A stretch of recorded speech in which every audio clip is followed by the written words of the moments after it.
dumpster thermos that's been cleaned multiple times, and then I put a slushie in it. Okay, that's Does fine. that make it a dumpster slushie?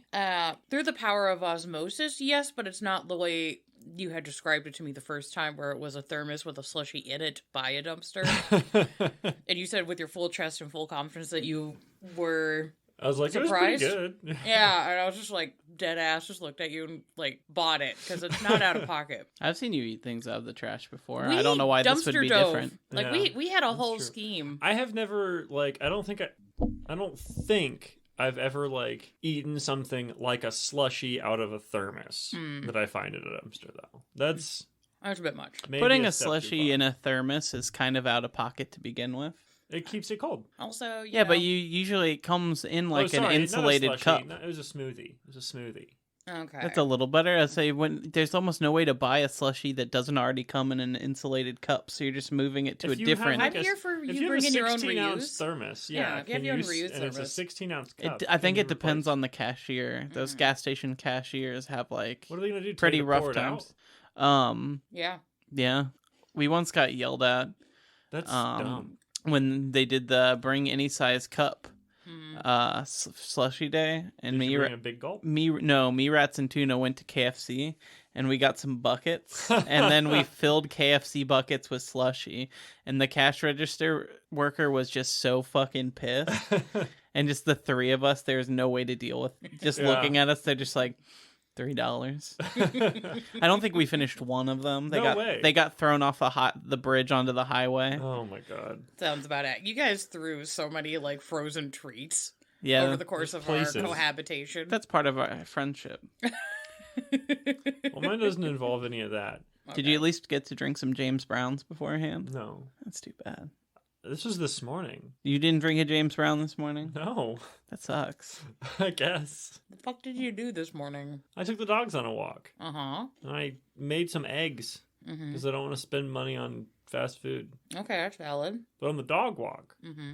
Nix is pooping. I should do. I'm like, all right, Nix, yeah, get your pooping. I'm like petting Nago. Nix is done pooping. And I get a bag. And I go to pick up her poop, and I feel Nago like pulling a whole bunch. And then Nix kind of goes, and I'm like, what? And I look over, and there's something walking across the field. It's not that far away. It's only maybe like 50 or 60 feet. Probably less. It's walking across the field. Looks like a dog. I'm like, oh, a dog. A loose dog. I should be aware of this. And as it gets closer, I realize it's a fucking coyote. Oh! Yeah. I even like stopped and like Googled coyote and looked at a picture and looked at it. And by that time, it was like walking into the woods near the house. Like it's a tiny little woodsy area. Not enough to support life, I wouldn't think. So yeah, just saw a fucking coyote walking in the middle of the city. I live like 10 minutes from downtown. Yeah, coyotes be doing that, though. Yeah, I have never seen a coyote in the city. I've seen them right outside the city in like Greenwood and shit. We also have one of the largest green spaces in like a major city for Yeah. how big Indianapolis Well, is. right, but I'm how far away from Eagle Creek? Yeah. Well, I'm not even talking about Eagle Creek. Where are you talking? There's also the entire Arts Park, which is closer by you. Right, that's There's- still really far. Yeah, there's a lot of like little parks on our side of Yeah. the city, so like I'm not entirely surprised. I am. It made my brain kind of restart. But I've also seen somebody just whole ass own an emu on like in our neighborhood, like just chilling in the front lawn. Thankfully the fence is high enough to keep the emu contained. Yeah, that's dangerous. But yeah, I got really turned around trying to find a friend's house in one of those like weird suburban outlet-y things. And so I parked the car to like recalibrate my Google map because it just kept making me go around in circles. And as I'm like swishing my phone around to recalibrate the GPS, I look up and I make eye contact with a fucking emu that's like Kilroyed over the top of this fence, just looking at me with murder and death intent. And I was just like, I'll kill you. I want you to know was that. like, it was the closest I've ever had to a Jurassic Park moment of just being glad that I was in a vehicle and just was like, because I have no plans on what to do with the emu other than die. People have weird I agree. little farms around here. Yeah. Also, I think, Sarah, you are proof that the Scottish mind cannot comprehend a suburb. You're not wrong. Like, every time you have to go somewhere in, like, the city or, like, a rural area, you're fine. But anywhere in between, and you're just like, what the fuck? Why is this street round? Where are we going? None of it this curved makes again. sense. Where the fuck? How many cul-de-sacs do you need? Nothing is labeled. The housing numbers don't make sense. Look, I'm from a country where at least the houses, the street starts on one side. That first house is 1. And then it goes 2, 3, 4, 5, 6. And then And the village is over. I know. Yeah, So, and- like, you don't... Yeah, it's fine. It's just, I don't know. The amount of I've been in the States and people are like, oh yeah, no, the roads are laid out so logical here. And we have grids and the Enlightenment and things. And I'm like, the fuck you do? What in the redneck, like, yeehaw bullshit logic we is also that? live in Indiana, where we're like, we got grids, but they're also diagonal. Well, okay, downtown Indianapolis was designed by a Freemason, so there's a lot of sacred geometry. So if you're into occult spooky shit, it's fantastic. But we're in the part of the U.S. where a lot of shit is still based on, like, rivers and deer trails from, like, ancient times. But we don't acknowledge it because, just like, well, there were natives. Anyway, so the French and Indian Wars. Just skip over all that shit. Because, the crimes. Yeah. Is this how we're starting? Okay, I guess so. Hi, and welcome to Blank Bodies, a Vampire the Masquerade V5 tabletop and horror podcast. I'm your host, Hunter, and as always, I'm joined by... John the Coyote Whisperer, and I'm Sarah. I don't do suburbs. My brain refuses to comprehend them.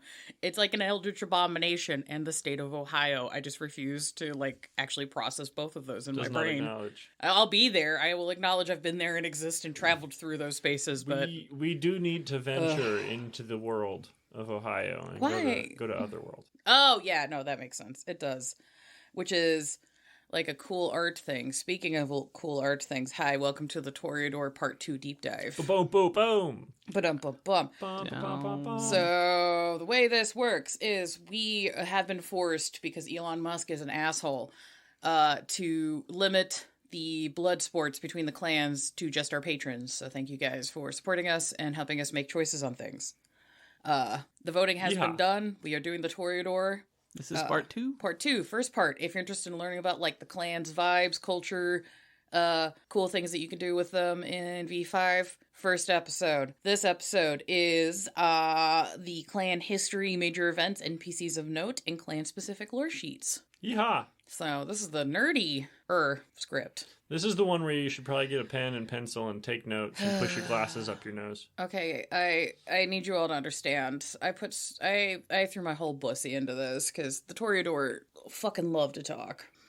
We have a lot to say. It's important. And reading their histories is fascinating. There's a lot of good information. If you're looking for fucking plot hooks as a storyteller, just grab any of the Toreador talking about the history of, like, vampire-dom. And there's just rife with, like, interesting nuggets of info. Trying to get a goddamn cohesive timeline. I kind of understand why Beckett's insane. Well, you see, when you live forever, time just doesn't, like, really matter so much. So you can kind of swish it around how you like. Yeah, that it do be doing that. There's also that thing where it's like, when they're interviewing, like, witnesses to crimes, like, if you don't interview someone within an hour, like, their testimony is almost worthless just because their brain just fills in and changes things. Now, like, multiply that by, like, 1,000, couple hundred years, something like that, and... Yeah, I had a fun personal experience with that, because I had to testify about a murder, but that can be a behind-the-scenes conversation later. Can't believe you would do that. Speaking of that, content warning. What, testify? Talk to the cops? I was gonna say murder, but I didn't murder. I just saw it. I remember that. Yeah, it was a spooky Christmas. So content warning. Speaking of, romance, war, harm to children, partner abuse, cults, religious psychopathy, slavery, xenophobia, and arranged marriages. So if you don't want to deal with any of that, feel free to skip. You have been warned. Sources for this episode include the V5 core book, the Camarilla book, the Clan Toreador book, Clan Toreador book revised, Lore of the Clans, Lore of the Bloodlines, Cult of the Blood Gods, the VTM 20th Anniversary, The Veil of Night, Libus Sanguinis 2, Keepers of the World, Veil of Night, the V5 Player's Guide, the V5 Companion, Guide to the Sabbat, Mind's Eye Theater, Vampire the Masquerade, Guidebook. Road of Humanity, Venture Revised, Constantinople by Night, Children of the Night, France by Night, Zamitzi Clan Book, Beckett's Jihad Diary, and Guide to the Camarilla. Yeehaw! Fuck! I like that the Zamitzi clan book was mentioned in there. Yeah, it gets... This clan is very horny. Yeah, I get that. Yeah, understanding that a good chunk of the clans to do it involves, like, well, I was fucking this guy, and then things happened. Welcome to Toreador. Yeah, well, you know. So, starting as we do, I did accidentally delete a note, but just a quick briefing. Toreador does come from the Spanish for bullfighter. Oh, all right. This will get to confirmation and more info as we go. Nice. What's that old song? Toreador, don't spit on the floor. Use a cuspidor. That's what it's for. Like the bullfighting song. Oh, you're right. I have no idea what you're talking about. That's fine. Huh. So, starting off, who started this clan? The clan founder is known as Arikel, either the sculptor or the bullfighter. Why not both? Could be both. I don't see why not. So there is a couple of different versions of the story. I just picked two to keep my brain in order. There's more. Because there are many. Yes. So one version of this is referred to as the Unbroken Line. So in ancient times, Bum, bum, bum, bum. Cain was particularly sad, apparently. He's a sad boy. So he'd gone off to wander in the deserts to be a sad boy. Was this like, he's always a sad boy. So Yeah. was he just going through it even by sad boy Yeah, standards? yeah. That's why he was like, fuck it, I'm just going to go into the desert. Yeah, I need to walk this lonely road. The only one I've ever known. Yeah. Okay. One of those moments. And while he was wandering around, he ran into a traveling tribe, and amongst this tribe, he found a kid that he thought was quote unquote particularly beautiful. This was a child. A child. Like a baby kid. I don't like Well, that. child could be prepubescent through a teenager. It is left vague. They just said Right. child. That's gross. Yeah. So Cain just plucked this child up and brought him back to Enoch, raised him, and then embraced him, becoming quote unquote the first child. The first child. Yeah. So supposedly the first thing Cain ever embraced was just some kid he groomed. Rough. Rough. We're starting off rough, guys. I'm so sorry. Okay, just... It goes from here. Worse? Well, kinda. We're literally starting off on the darkest timeline. I'm sorry. Look, homies, there's a reason that Toreador are problematic. Yep. They should address their issues, Mm-hmm. but they come from a rough spot. Yes. So this vampire becomes the prince of the first city. The flood eventually happens. The second city is made. Unfortunately, the first child also gets the big sad and is also a lonely bitch. Mm. And embraces a set of twins named Malkov and Arakel. Oh. Yeah. So Arakel was a talented sculptor and was given everything she could ever want or need to pursue her passions. Was kind of like favorite daughter, baby girl, little sister syndrome kind of a thing. The twins were forbidden from doing the embrace. Arakel also becomes sad and depressed and decides that she wants a friend. So she embraces a lover. To avoid punishment for breaking Dad's rules, she convinces Troil, who is the Bruja progenitor, to slay his sire, and then the rest of the third generation to follow suit.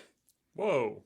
So, I don't want to get in trouble. Kill all of them. It's just like, hey, by the way, yeah, it's like I don't want to get in trouble. I caused another problem. They won't notice the fuckery I did. Yeah. So we have yet another theory on what started the Generation War. Yep. This is potentially one of the first reasons. This must have started the first intergenerational split combat thing. Yep. It is said that during this first major intergenerational war, the first child escaped into the desert, thus leaving us with Cain, the first child, and then Arakel, and so on, floating around to this day. So technically, Toreador could be one of the few clans that has an unbroken line straight to Cain. Damn. Which is spooky. Yeah. Yeah. A little note of fun. So before the uprising of the Antediluvians, Arakel and Troil actually worked together. They were both bothered by the behavior of various vampires in the first city. They're just like, you guys are too crazy, too wild. You guys are being monsters. We don't like it. So they spoke to Saulot, because that's apparently what everybody does. They have a problem, they go to Saulot and like, hey bro, You're the therapy friend. Shouldn't you just, like, not go to Salot? They didn't know yet. Okay. No one knew. They're just like, Salot's cool, and this is before he fucked off to go get the third eye, so I guess he Yeah. might have been cool then. I don't know. But Salot suggested that empathy was the major link to humanity. So Troil and Erikil worked together on a piece of art to showcase this thought or philosophy for 100 years. Wow. And then they presented this cool piece of art to Kane and the city, but mostly to Kane.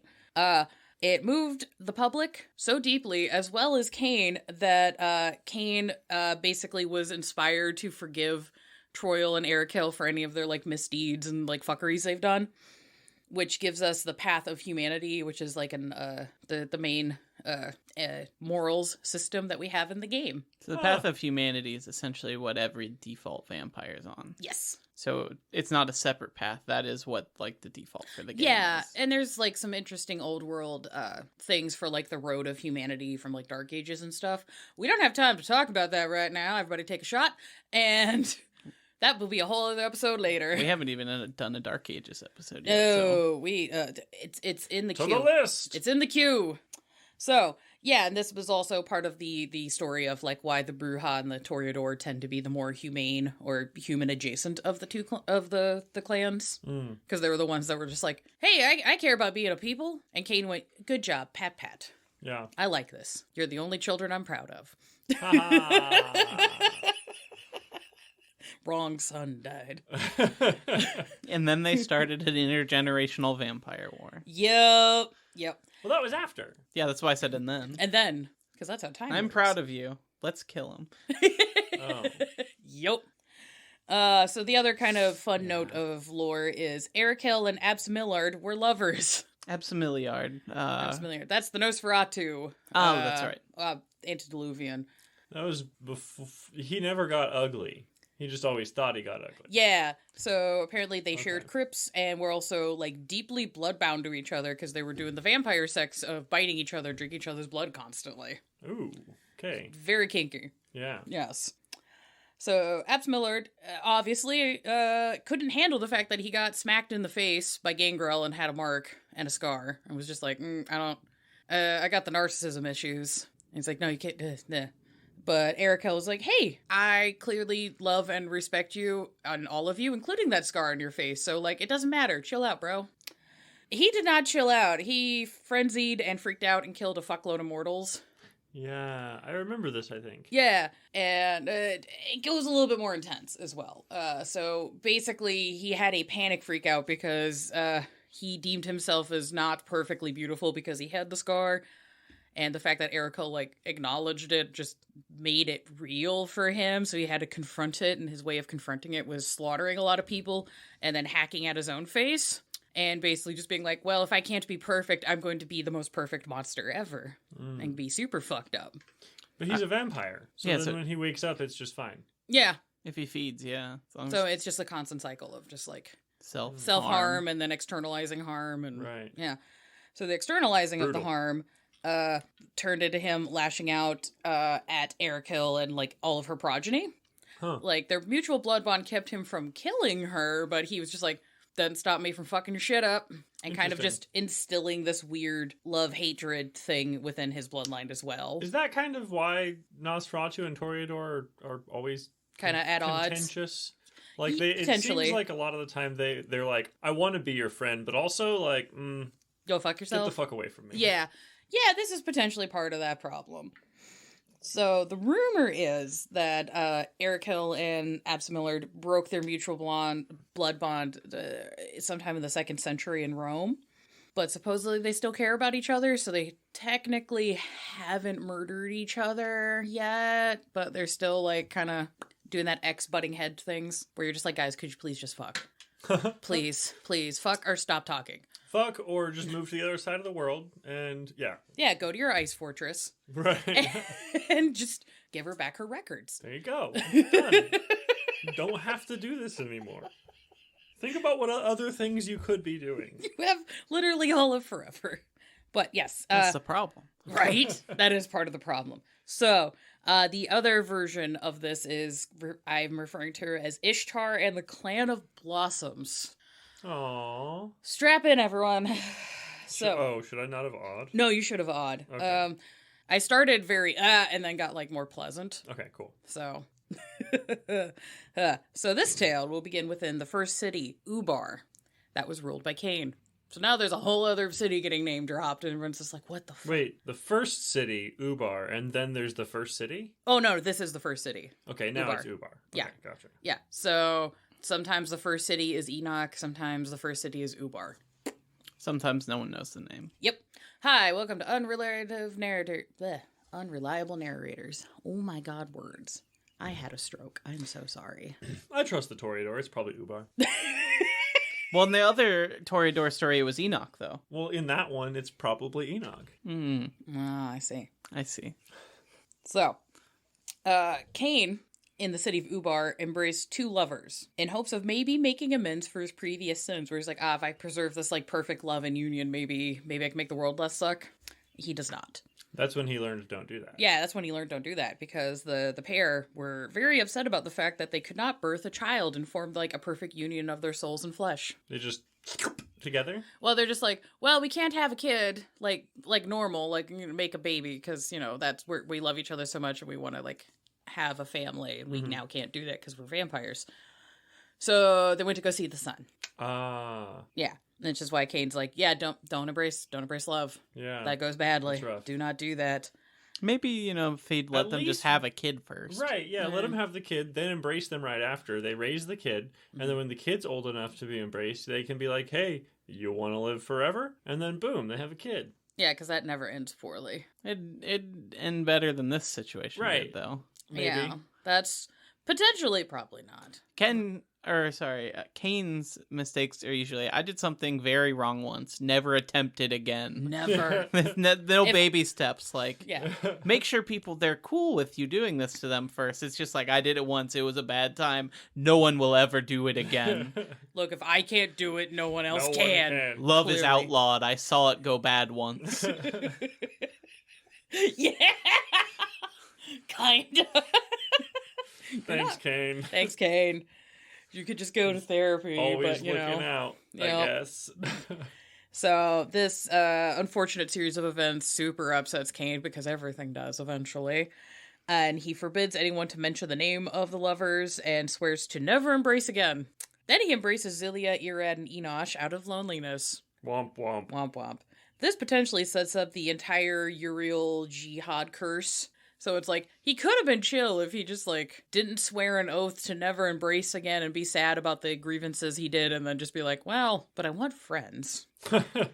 Like, with... I'll never embrace again after I make some friends. Right. It's just like, he doesn't even, like, follow his own rules and lessons, and maybe that's why God's like, Cain, stop it. No, it's like I said earlier, he's a very absolutist. He's like, that went bad, never again. And then he's like, but maybe. I will embrace like 5 people immediately. Right. And Yeah. they'll all be cursed, and so I can never do that again, ever. None of you can do the thing, only I can do the thing.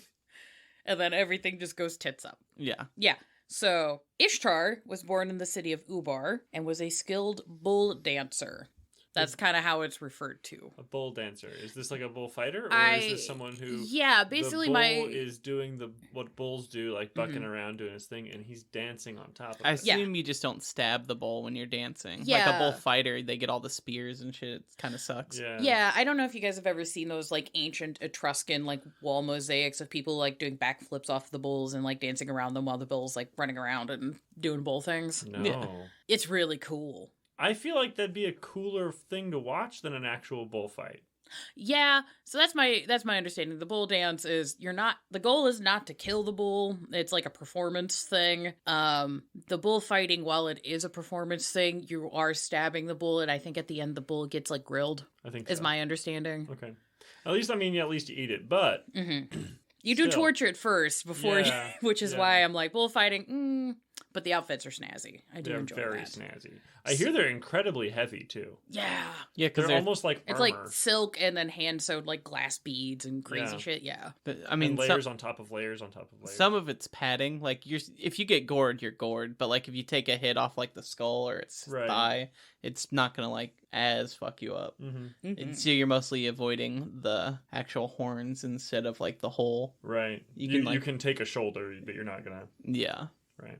Yeah. So it is noted What that... band is that has they use the picture of the matador getting gored through the jaw and through out of his mouth? Propaganda. Was it Propaganda? Yeah. Yeah, I'm pretty sure it's Propaganda. I can't remember which album that is, but I think that's one of their later ones. I think that's a really metal sounding one. It's a good album cover. Hell yeah. But yeah, Ishtar did bull dancing, and it was noted she's embraced by Enosh the Wise. So technically that's her sire. So That's now cool. we have a different the first compared to the other story. So this So awesome. yeah, it's because there's Zilia the Beautiful, Irad the Strong, and Enosh the Wise. So Right. yeah. So after the uprising of the third generation eating the second, Cain returned from his sad boy wanderings of the desert, as he's wont to do, and was pissed and cursed all of the antediluvians, except for Erikel, since apparently she did not take part in this. All right. And this means she was able to keep her desire and joy of beauty. So that's where the Toreador come in. Mm-hmm. I like to, right now, kind of squish these together.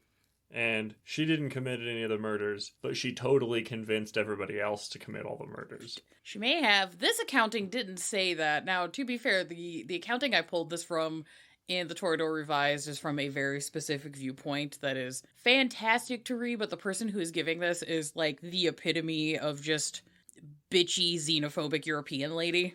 Yeah. If this second story is true, then that means that none of the antediluvians or any of those people were the first, because the first were the lovers who died. Yep. So there is no first anymore. Yeah. Or second. Yeah, there's some confusion about that in the text, because the lady who's given the accounts for that, and then Carmelita Nilsson's like, but wait, they would still be of the same generation. It's just the ones of that generation died, and then there's other ones, and the other ones are like, no, there's no more the first because they're dead. And yeah, it's just one of those. It's like, I empathize with Carmelita Nilsson so much more than I did before I started this process. Jesus Christ. Anyway, yeah. So Cain doesn't punish the favorite baby, and then he tells her to fuck off because he's like, yeah, so by the way, all your brothers and sisters are gonna be super pissed off. I'm not going to protect you. You need to go. Like, get going. They're gonna be pissed. They're gonna murder the shit out of you. Sorry. Yeah, so she fucks off to the city of Sumer, of Sumeria, where she becomes worshipped as the goddess Ishtar. Oh. Okay. You know, the goddess of love and beauty and like some witchcraft stuff. It's some cool history stuff. Ishtar embraces a lover that she has there named Tammuz. Everything is chill, and then it was not, because Enkidu / Anoya comes to Sumer and is like, I'm coming for that ass. Hell yeah. But like, the not return in of Enkidu. Yeah, but not in that like cool, like potentially lesbian, but might be a dude. It's very annoying. It's very annoying because in this account, they're very insistent that Enkidu is a man and he's come to do harm to Erikel. And it's very like, but literally every other description of Anoya is female. So here we are. Wait, Enkidu and Anoya are the same person? Yes. This is so confusing. Why does everybody have to have 6 names? Because time. And also sometimes they do get different names from different locations. Yeah, like different cultures will have different ways of saying the name, or people just be I like, suppose that's well, I'm true. bored with this name. I'm going to be this now. Yeah, that's fair. It's kind of how, like, Erikel becoming Ishtar when they go to a whole nother country. Well, no. In this sort of story, Ishtar's been Ishtar the whole time. Oh, okay. I see what you're saying. Erikel is a name they pick up later as like a moniker. Oh, okay. So it's the other way around. Gotcha. Yeah. In this case, if this is the story that's true and you're going with it. Oh, I was still reading this as the same timeline. I gotcha. Yeah, sorry for confusion. No, But yeah. I caught So it. Enkidu shows up, genderly ambiguous, totally not a lady. Enkidu showed up and has the Tablet of Destiny. Bum, bum, bum, bum. And they used it as a weapon in this conflict. It is left extraordinarily vague what the fuck the Tablet of Destiny is. Just swings it at him. If you read the Fable of Gilgamesh, that's where the Tablet of Destiny is mentioned. It's also left extraordinarily vague in the original epic. So in the lore, the Tablet of Destiny could be the first copy of the Book of Nod ever. It could be a grimoire with Enosh's blood magic and discipline powers. Could be a record predicting the fate of every single vampire until the time of the Thin Blood. It could also just be a law book. We don't fucking know. No clue. You could make this a whole new item make a whole plot around it. You really could. If you want to Indiana Jones and the Lost Ark this, fucking cool. do it. That'd be pretty sick. Or I have really someone in like your the seat. idea of when they say use it as a weapon, that they just like swung it at him. Just tried to beat Erikel to Yeah. death with a law book. With a law book. I also like you could do like a Bloodlines where it's like, rumor is someone in Atlanta has the Tablet of Destiny, and we don't know what it is. Go And find it. Everyone high up in the tower is just arguing about it. So we can't tell you what it is, but you need to get it. Oh, lowly new vamps or mid-tier that we can still boss around. Hello, neonates. Oh, you were embraced yesterday? I need you to go track down a mummy. It's the worst. So, fight ensues because, Enkidu / Shanoya is like, hey, so you're dad's favorite and you convinced us to do this dumb thing and now I'm fucked up and all of our siblings are fucked up. I'm gonna kick your ass. Why'd you snitch? Had it coming, honestly. Yeah. So it's kind of left unclear if other antediluvians were with them or if Enkidu had made Childer to help in this conflict, but there's a big skirmish.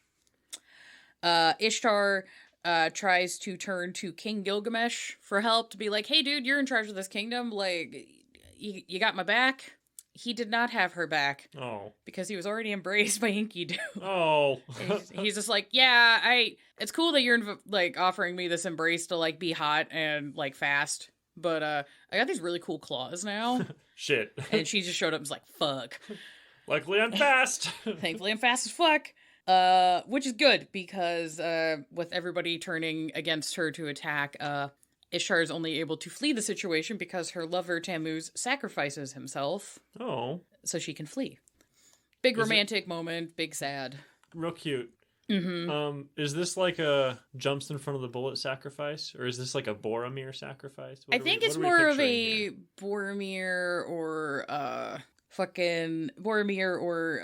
Tank in the Matrix. Tank in the Matrix. That's a good one. I kind of take it as like, oh, you're here for Ishtar? Well, I guess it's just me. So you'll have to deal with me first kind of situation. I feel so bad because I fucking love Dune, but I'm forgetting the name of the character, the commander that stands in the hallway to like block the incoming forces so that Paul and his mom can get away. Oh yeah, I don't remember. I feel so bad I'm spacing on it right now, but I'm very sleep deprived. So That's okay. Please forgive me, internet. So, as she is fleeing and listening to the screams of her lover dying in the background, Ishtar releases what is called the Bowl of Heaven to cause a distraction. It is left extraordinarily vague whether this is a magical being, like a fae thing, or like a lupine thing, or if this is just a bowl that she's been ghouling and just got super souped up on Methuselah juice. That'd be awesome. That's no idea. It's one of those. I like the idea. Personally, I like the idea more for like, that's a badass story if it's like a weird fae thing. But the idea of it just being like a Methuselah cracked up horse or a cracked bull, up bull. Like, it's like she made an animal Perfect. companion and then she's like, I'm sorry, buddy. Gives it a little kiss on the forehead and then just like looses it. smacks its butt. Yeah. And then just runs to Crete. Crete. Yes. This is where like those Etruscan mosaics of people like doing the bull dancing kind of kicks in. So she settles here, does embraces, teaches people art and culture and things. This particular account has kind of a weird habit of saying things in a way where it sounds like the Toreador show up in places and then give people enlightenment and culture repeatedly, and it's a little icky. Yeah.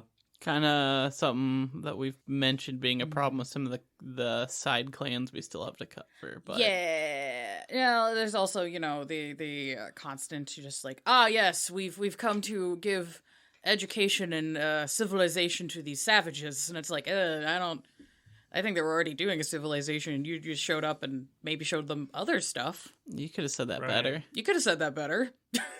You could have had better thoughts about this. So I tried to avoid that verbiage in the script, but that's how it is in the text, so I can't get around that. But it's also an in-character giving their account of things, and it's like, yeah, sometimes people have just shitty ways of describing history.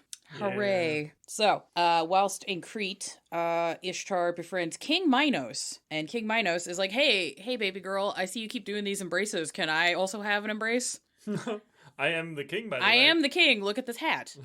And she goes, nah, fam, that's not a good idea. Especially because, embracing leadership and nobility, kind of putting the monster beast in your head's a bad idea. Yeah.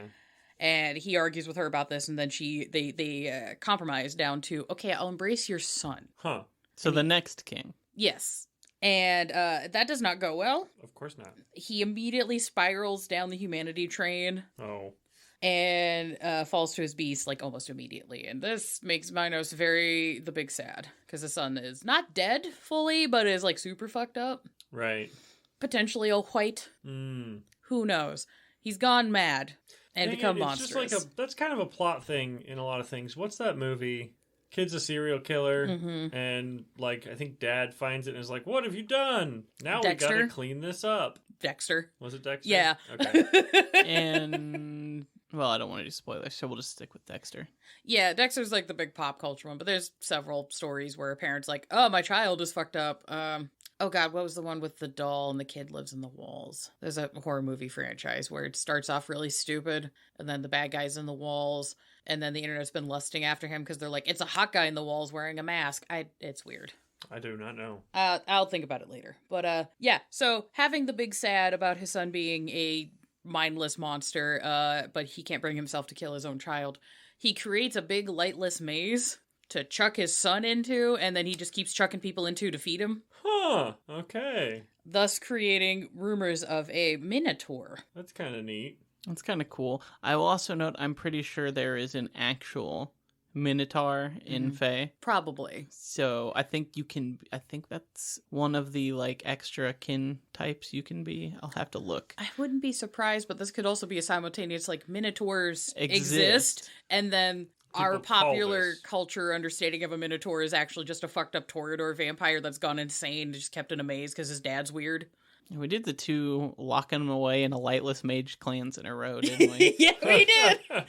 So this vampire was slain by the mortal Theseus and seems to be the earliest recorded case of a mortal killing a vampire. Huh. So this is the first time a mortal was just, like, strapped up and was like, all right, I'm gonna kill it. And they did it. So, was this before or after the boat? Which boat? The ship of Theseus. This is literally him. Yeah, I know. Did he slay it before or I after? don't remember if he slayed the Minotaur before or after the boat. I think the boat is late. I think the ship of Theseus thing is just a thought experiment. What if... That's fair. I think it should exist. What if the boat is always? Yeah. What if the boat was there in the beginning and the boat was also there with the Minotaur and then the boat was also there later? The thought experiment is if you have a boat and you keep replacing parts and wood on the boat, at what point does the boat not be the boat anymore? Mm-hmm. But it's his boat, so maybe he has maybe he's had it for a while and just has been replacing parts. So Ishtar moves to Mycenae. And at which point she drops off the historical record. For those who need the heads up, Mycenae is in Greece. So still in Greece, floating around, and then just kind of blah, blah, drops off that we don't know what... Poof. Technically don't know what happened. That's about the era where a lot of them start dropping off from history. So there are scholars in the Middle Ages that insist that Erkel, the sculptor, was definitely and decidedly male. Okay. So all of this, like, Ishtar thing is pish-posh, and... Ishtar did not exist. It was Erkel, who is a man who was a sculptor, because men understand art and this is serious business. Because Middle Ages. Right. So again, just more conflicting history to confuse everyone. Yep, exactly. So in the category of is this antediluvian live or dead, we have 2 major options, which is option 1. They were killed during the Nights of Enoch, during the antediluvian uprisings by Absamillard and Set, and it is said that they ripped her heart out and ate it. Whoa. Option 2. They are still alive and potentially just dicking around in Greece. Absamillard still wants to kill her, though. Like, it's still on the list. It's like, I'm gonna kill this one bitch who rejected me, and I'm gonna kill this other bitch that rejected me. Fucking, God, I love the Nosferatu as a clan, but their fucking antediluvian is just... He has, like, nothing to do with the rest of the clan, it seems. Like, the more history we learn, like, the rest of his clan is nothing like that. Yeah, the rest of his clan's just like, man, could you please chill? And he's like, no! I gotta kill him! This fat, ugly bitch needs to know that I'm in charge. And I was like, buddy, fucking therapy. Right. Calm the fuck down.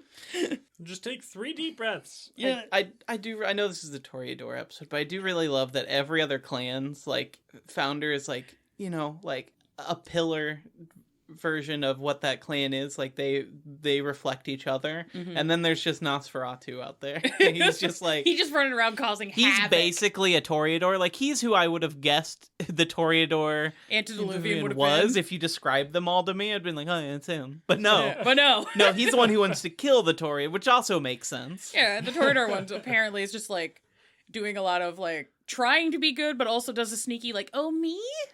I wouldn't cause a problem. Never. I didn't get bored and decide to kill everybody in the city. Well, convince you to do it. Well, it's like, I didn't fuck up and then go, fuck. How do I deflect? Hold on. You do it. It's just like, it's very a sibling thing to do where you fuck up and then you're just like, convince your other sibling to do something and then they're just like left holding the bag and going, what? How?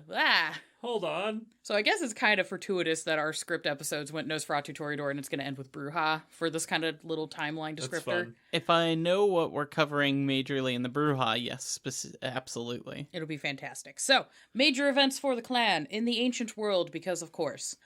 Athens was a major hub for the clan, Toreador, being such a center of arts and culture that they even pulled in the Fae and mages to their cause of enlightenment and, That's cool. Yeah, which seems kind of cool and relaxed and groovy. Yeah. Kind of enjoy that. Like, they had, like, fountains and math and theater and all sorts of cool shit. The Venture and the Lasombra were not keen on this. They were mostly in Sparta. And this feud, supposedly, was a big part of the Peloponnesian Wars. Where Sparta came over and just went, no. What? I don't know. I feel like Lasombra, I can give a little bit of slack to. They go through a lot, and they just never stop going through a lot. Yeah. Why do Ventrue just feel like they have to fuck everything up? I don't know if they're... Yeah, they don't They're think like, they're... look, They think got these art and culture, and they're, like, peaceful, and they're... But they blah, blah, don't blah. have money or power, Right. and I could turn them into money and power. Yeah. Why do they do this? It's like, guys... but you're not marketing this correctly. Right. That's where the Venture come in. They're just like, yeah, but the tactics. It's like, yeah, that looks really cool and all that, but the tax structure. Right. Also, No! just Go away! very scary alliance of the Ventrue and Lasombra. Yeah. Horrifying. Ancient Ventrue and ancient Lasombra. Yeah. Horrifying, but like in the best way, but terrifying. Yeah. I'm just like, oh god, if the Lasombra and the Venture are on the same page, like y'all are fucked. Even with mages on your side. It's like, Even with that's- mages. It's rough. Bad news bears. So after the Peloponnesian Wars, this was also followed with further invasions from the Macedonians, which is where like Alexander the Great comes from, with Bruja and Ventrue backing. Because also, if those two clans are working together, you're fucked. Oh, Bruja and Ventrue? Yeah, that's also like terrifying combo. Mm-hmm. If you can get those two to like get together. Ventrue, I will plan the war. And Bruja, I'm gonna punch the shit out of people. Mm-hmm. I'm gonna fight the war. Right. Hell yeah. With like gusto. Yeah. And I'm gonna be stoked about it. The people around me are gonna be stoked about it. Hell yeah. Alright, so the Toreador clan scatters all across the Mediterranean and the Near East. There's descriptions of them getting as far as like deep into Persia, into various parts of North Africa and into Saharan Africa, up into... they don't so much describe getting up into Europe, but, the southern Europe, so like Spain, Greece, France, Italy, that kind of zone. Oh, sorry. But while this is going on, it is rumored that the Toreador may have sold out secrets to the Ventrue to help them win the Third Punic War, which is still a problem with the Bruja to this day. Mm. So, yeah, Punic Wars, for those who do not remember, is where Rome and Carthage were, like, banging heads to be like, all right, this basically is the conflict that settles all of society as we know it to be like, okay, are we going to be Eurocentric or Africa-centric? And Europe won. Mm. So, I found 2 accounts of Toreador that during the Punic Wars sold out information about Carthage to the opposing side. One of them may have been Ericil herself, who was advising the Malkavian prince Alcaeus. Because it's back in the day when they were just like, yeah, the Malkavians can be princes. It's still Rome. This is fine. So, might have even been their antediluvian doing it. Or somebody that borrowed her name. Who knows? Right. And then there may have been Helena, who was fighting with Carthage, realized things were going poorly, and then went, hey, Ventrue in Rome, I'm really cool and hot, and I have secrets about how to get into Carthage. Do you want them? Bum, bum, bum. Let me come hang out with you. You can have these things. Gosh, Helena. I know. So, what are you doing here? baby girl trauma. Which, Trauma. Yeah, so that whole betrayal may have sparked off the whole conflict between her and Menelaus. I forget Menelaus. Menelaus the Bruja, who was fighting in Carthage, who is still very pissed about losing that conflict and dream. We will cover that when we get to that episode in more depth. Got it. But after the fall of Carthage, the Toreador flee to Rome and are accepted to help rule. Seems very convenient. Yeah. Not going to talk about it. So, with Rome doing as Rome does, there is the rise of Christianity basically being viewed early on as a blood cult of sorts, because the Toreador love having little cults. Yeah. Because it's just a fun hobby. And they just see early Christianity, and they're just like, oh, look at them, it's another blood cult. Like, that's weird. Huh. They just started it themselves. Just the mortals. They just did this that by themselves. Like, this is a group of, like, weird little Jewish guys just were like, what if we have the body and blood of our savior? And they're just like, that's neat. What if you did? Why is the blood cult getting popular?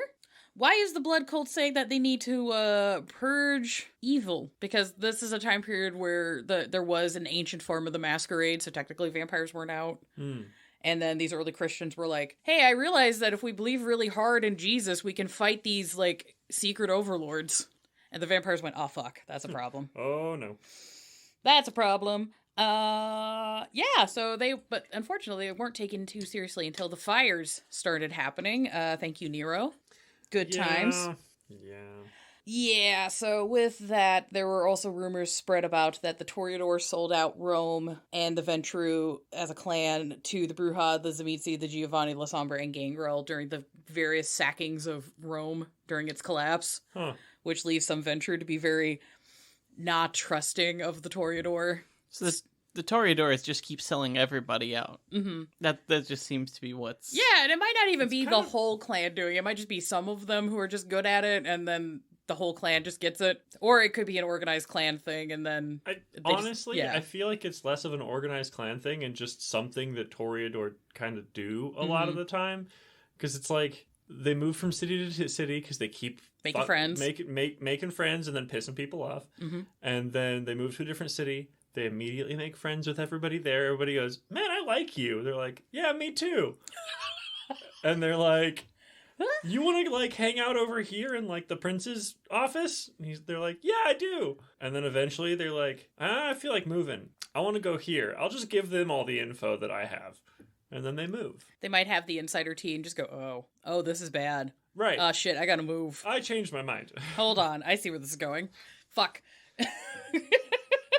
Anywhere from that to, I'm bored. Yeah. And they'll let me in the city if I just give them this stuff. So yeah, like, look at this jawline. Right. And this cool jug I made. And people keep letting them come in. I know! It's crazy. So with the chaos of Rome collapsing under its own weight, the Toreador sought out a new dream in Constantinople. It's not Istanbul, it's Constantinople. It was in my head. It's such a good song! Immediately started playing. It's so good! Anywho, so, I did want to note, there's another fun artifact that gets mentioned, which is the Lamp of Constantine. And it is a artifact of true faith that is said to contain the power of the sun, and it is literally just a lamp. Oh, hell yeah. So you just light it and that's the sun. Yeah, so it could be like a little hooded lamp that just contains the power of the sun and you just, like, let it out. But apparently this artifact is so powerful that, like, if vampires even stand close enough to it, even if the lamp isn't on or opened, there will be problems. Like they'll start going through Rorschach? Yeah, all sorts of things, or taking damage, or need to flee. Yeah, it's fucking wild. It's a really cool thing. If people want us to talk about, like, hunter artifacts and making more, like, adversarial NPCs, I'd be happy to do that, but that'd be kind of let fun us sometime. know. Yeah, I would love to do... Make a baddie. Episode. I basically started a hunter episode getting prepared for the new H5, and then realized that none of the old lore was at all applicable to what was in the H5 book, so I pretty much already have, like, a script that was written that we had to be like... And this is not applicable. We're gonna put this in the files. I feel like it would be better almost to do like a second Inquisition episode first. Because a lot of the old Hunter stuff, they just said, well, that's second Inquisition now, and Hunters are different. Okay. That's kind of how I see H5 got Yeah. parsed out, is that they took all that old stuff and were like, we're going to push that into like the vampire antagonists, and hunters are doing their own thing. Yeah, that's valid. Yeah, that's I'm kind of bringing this up because with Constantinople being such a founded because of Christianity, and Christianity gets tied in with like the true faith thing, and as vampire adversaries or even vampires that are like, well, I'm grappling with my faith and what the fuck I am now, could be an interesting plot thing, so had to note it. Boop. So this is where we get into the dream, quote unquote TM, those big frilly swirly little things that you can put on either side of text. Yeah. As you do. So the screen starts to waver and you hear...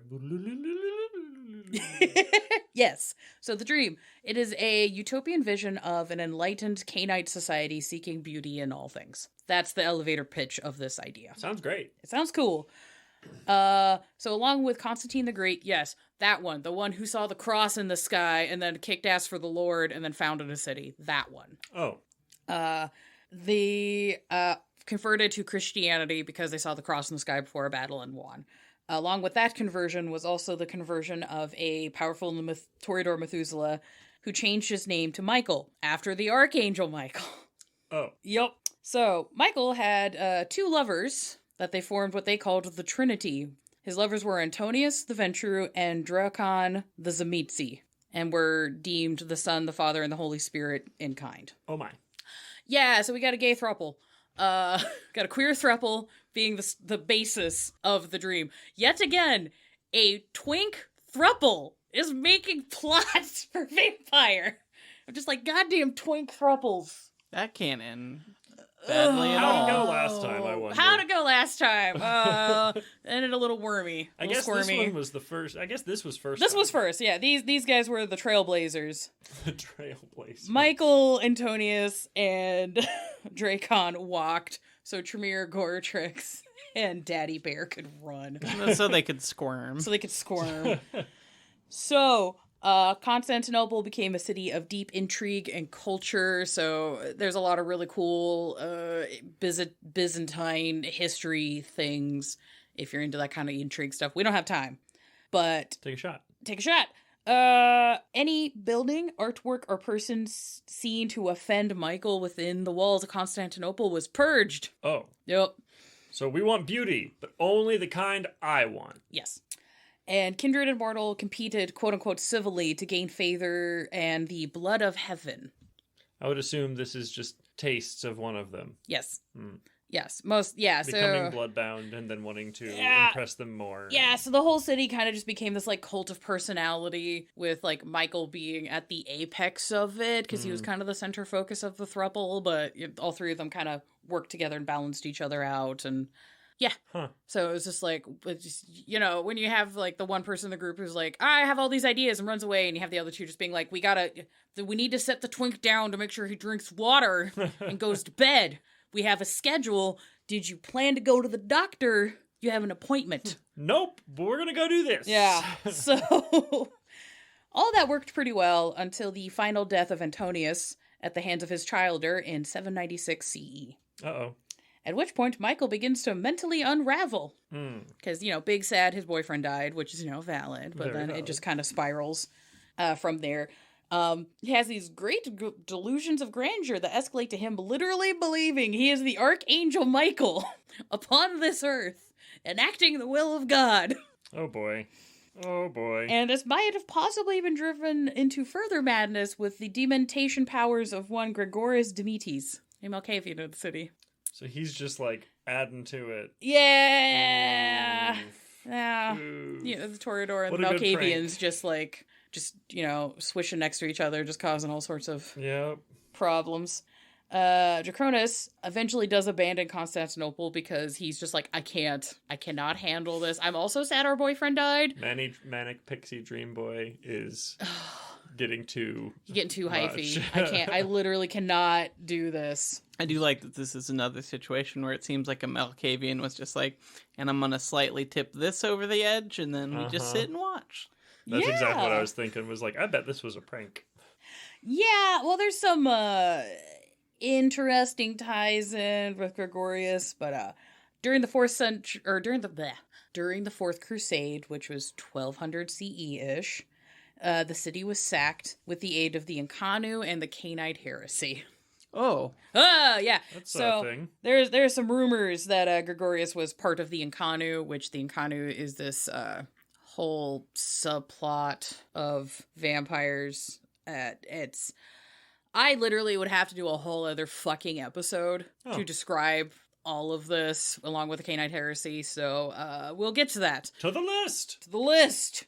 So just understand, the Incarnu and the Cainite heresy is things that do eventually get tied in with the Sabbat, but those don't exist yet. So They're kind of like the proto. yeah, Sabbat.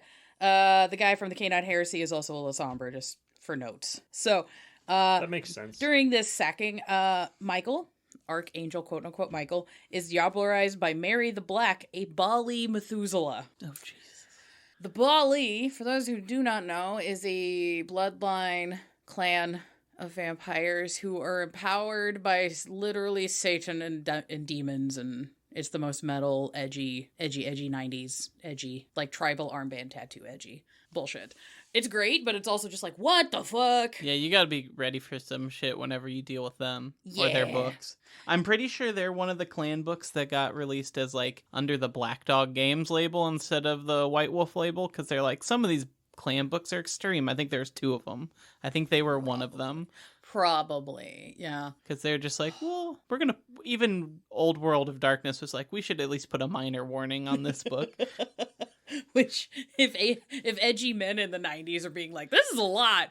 It's a lot. It's a lot, guys. It's a lot. So supposedly, Michael's body was laid to rest in a tomb below the Hagia Sophia, which, if you ever look at that site, it's really pretty and cool. It is a mosque now. It is said that Michael will still make appearances and is like inhabiting or cohabitating the body of Mary the Black.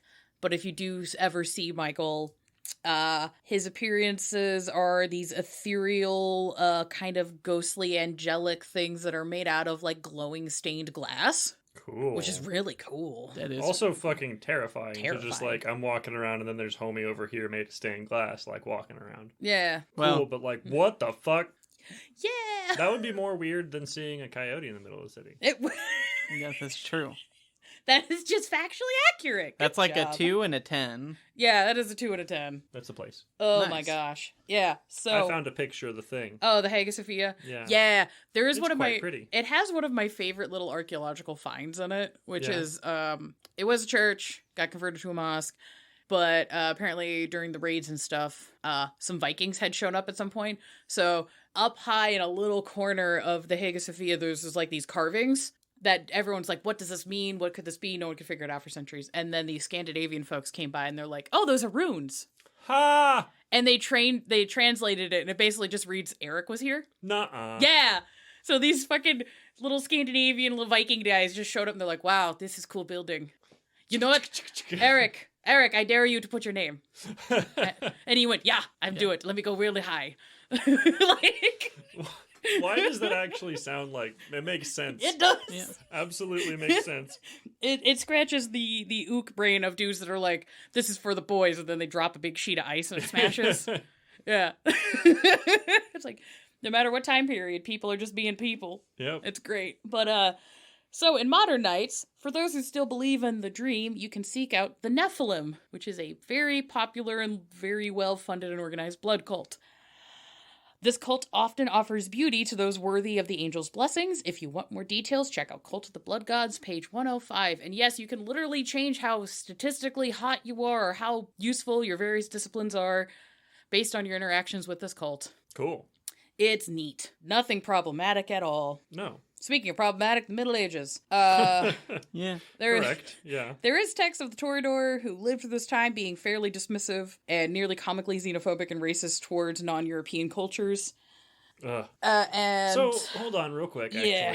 We have covered Toreador. Toreador has just stuck into Europe, it sounds like. Yeah. I can't It's- think of any examples of anyone outside of Europe that you've talked about so I will far. be getting into that a little bit as Okay. we go. It's just the accounts that I was able to dig up was from, like, one Methuselah had a very, like, specific viewpoint, and she's very that kind of like continental European xenophobic where she's like racist against like Scandinavian people and Slavs.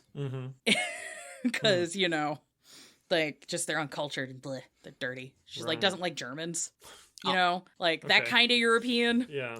Also, the two main reasons we've seen in all our other clan dives where they will spread out further in the world past Europe, especially earlier on, is because either they are imperialist, like Ventru, who are like, well, we can have that. Yeah, we can just have those. Or they're like the Malkavians, who are like, we got to get out of here. We're just going to go anywhere else. And so they spread out that way. And I feel like Toreador does well enough in Europe, but they aren't really power hungry enough where they're not like pushing war lines into new continents. And they're also not like being hunted to death and chased to other continents. Because it's like not like the Gangrel who are just wandering because they're just like, I'm just gonna go here because it looks cool. Like, you know that thing that like dogs do where they're just like, I'm gonna go to the end of this field, and then they see that there's like, oh, there's woods, oh, there's a mountain, I'm gonna go over here. Yeah. The Toreador just they amass a lot of power and wealth, and then quote unquote don't do anything with it. Right.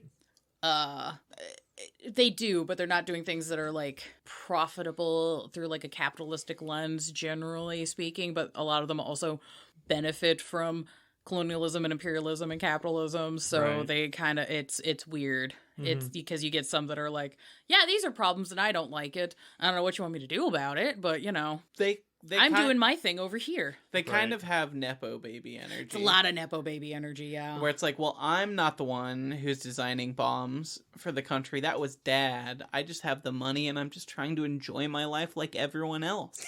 That's why I have 3 Ferraris. It's the little things in life. I bought an electric vehicle. Yes, I understand that it is a sports vehicle that I literally cannot drive on the street because it is too low to the ground, but I have an electric vehicle. Anyways, so I had a friend that lowered his car. He slammed it, as they call. And he got it so low that he had to change the camber of the wheels. So they had to do this. Oh, like this. Bend out. Bend out. It was like an inch and a half off the ground. And it was ridiculous. And when he went over speed bumps, he had to like go sideways over them almost. Yeah.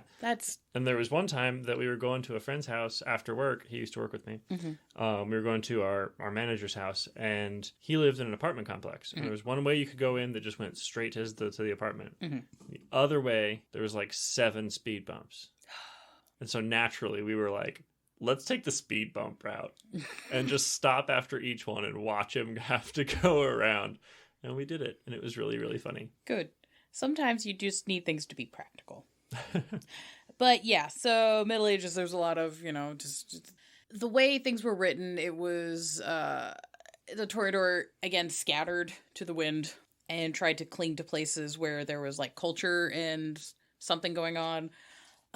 So the way it's described though does kind of give me again that ick of, it sounds like Europeans going to places that are quote unquote uncultured and uncivilized and bringing them Greek and Roman enlightenment. But it's like, but these people already have their culture and are already doing their own thing. It's like, it's cool you're bringing your stuff to share, but like, these are also people. You're not introducing culture. These are things we have. We just have our own version of it. Yeah. Part of me is a little bit surprised about that with Toreador, considering they're like, love for art and culture and whatnot. I guess maybe they just love all alt art and culture that they've been introduced to already. Well, yeah, it's wonky because some of it gets described as, you know, people like there's Toreador that like would screw off into the Near East and they would end up at like the Library of Baghdad and be all into the art and the science and like the long discussions and all that kind of stuff, which is cool. Library of Baghdad's actually a really interesting historical thing. But yeah, there are some Toreador that are just like, I'm fascinated by this. I want to hear these things. Or they're actually like the quote unquote, the makers, the artist ones. And then there's the other side that are like the posers that are like the critiques and the critics. And so some Toreador are just going to be very opinionated and stuck in their ways of like, this is what art is. This is what beauty is. And if you do anything else, it's wrong. And then you're going to get other ones that are just like, oh, this is cool. Teach me how to do that. Yeah. How the hell are you doing that? I want to try it. What's this hookah? Unfortunately, I bet there's some who are also the opposite, who are like, wow, the thing you created is amazing. Hey, everyone, look at this thing that I've created.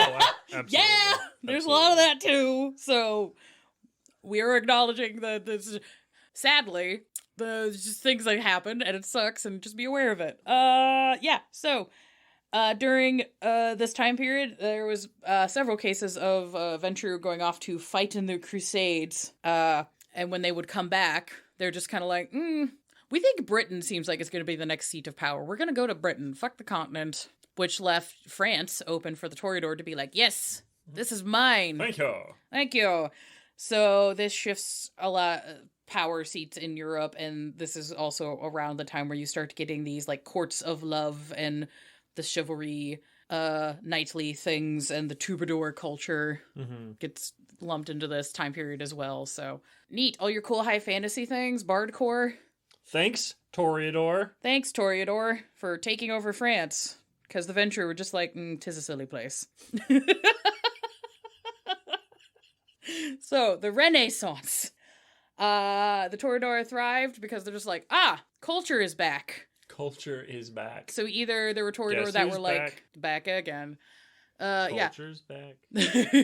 Tell So, a friend. combination of Toreador that stayed in the area that helped to revitalize things, and then that caused a cycle of Toreador across the area going, they're doing art now and they have trousers. Neat. Nice We're pants. going checking it out. Yes, there's music now, and this Baroque thing seems cool. I know the Baroque comes earlier before. I understand. Just let me make the joke. It's fun. So, Toreador have France. There's also a lot of talk of Toreador doing well in Spain and in Italy. Italy is very crowded. It causes a lot of problems. I will talk about that in a different episode. Oh, just wait till we get to do the Hakata. Oh, We'll talk a lot about Italy. A lot of spicy meatballs, yes. I'll make some spaghetti for the Hakata episode. We will be eating spaghetti.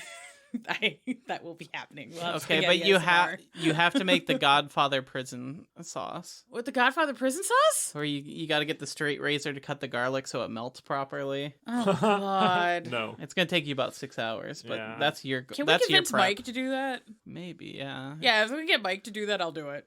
I don't want to. I have to write these I have to do the writing of the script. I don't want to do that and make a goddamn sauce. Well, he was putting that on me. Yeah. Oh, okay, yeah. If John's doing it, that's Because fine. he said spaghetti, and I said sure, but you got to make. Okay, cool. Maybe you should ask Mike.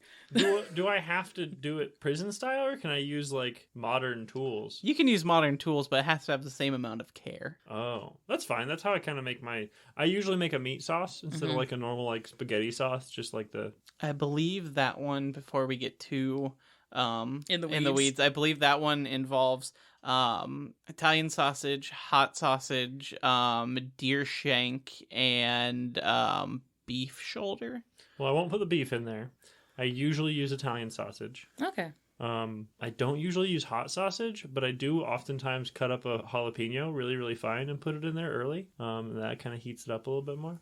This is Okay, Giovanni. well, no, conversation. here's the thing. I can bring it back. So, you know how we got tomatoes? Because of the age of exploration, because tomatoes are not native to Italy. So, brought it back around. So, Hey-o. the age of exploration and trade upset the balance between the Toreador, Ventrue, and La Sombra.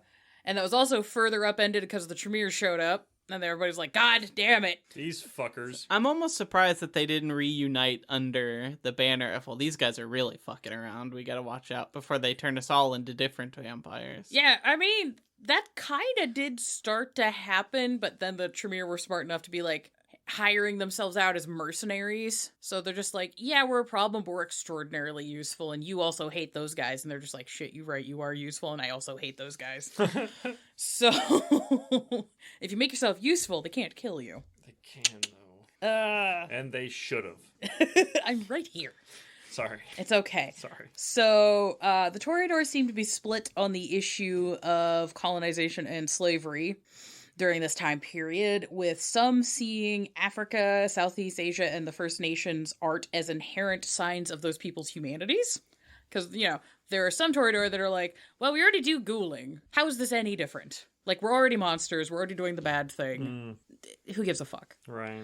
Which is like, okay, I see the logic train, but that's how you fall down the spiral of humanity, because this is bad. Shouldn't do it. Shouldn't do it. But I do like that there were Toreador that's like, but look at the cool things they make, like the craftsmanship. Like, these people clearly have culture and souls. Like, you Right. can't just do this shit. So, but they also didn't really try hard enough really to do anything about it. So, like, Nepo baby logic. Yeah. But there's a really cool segment in the book that describes a settlement of Toreador in Sungbo Erdo in Nigeria. Okay. Which is a massive complex that's like 100 miles wide.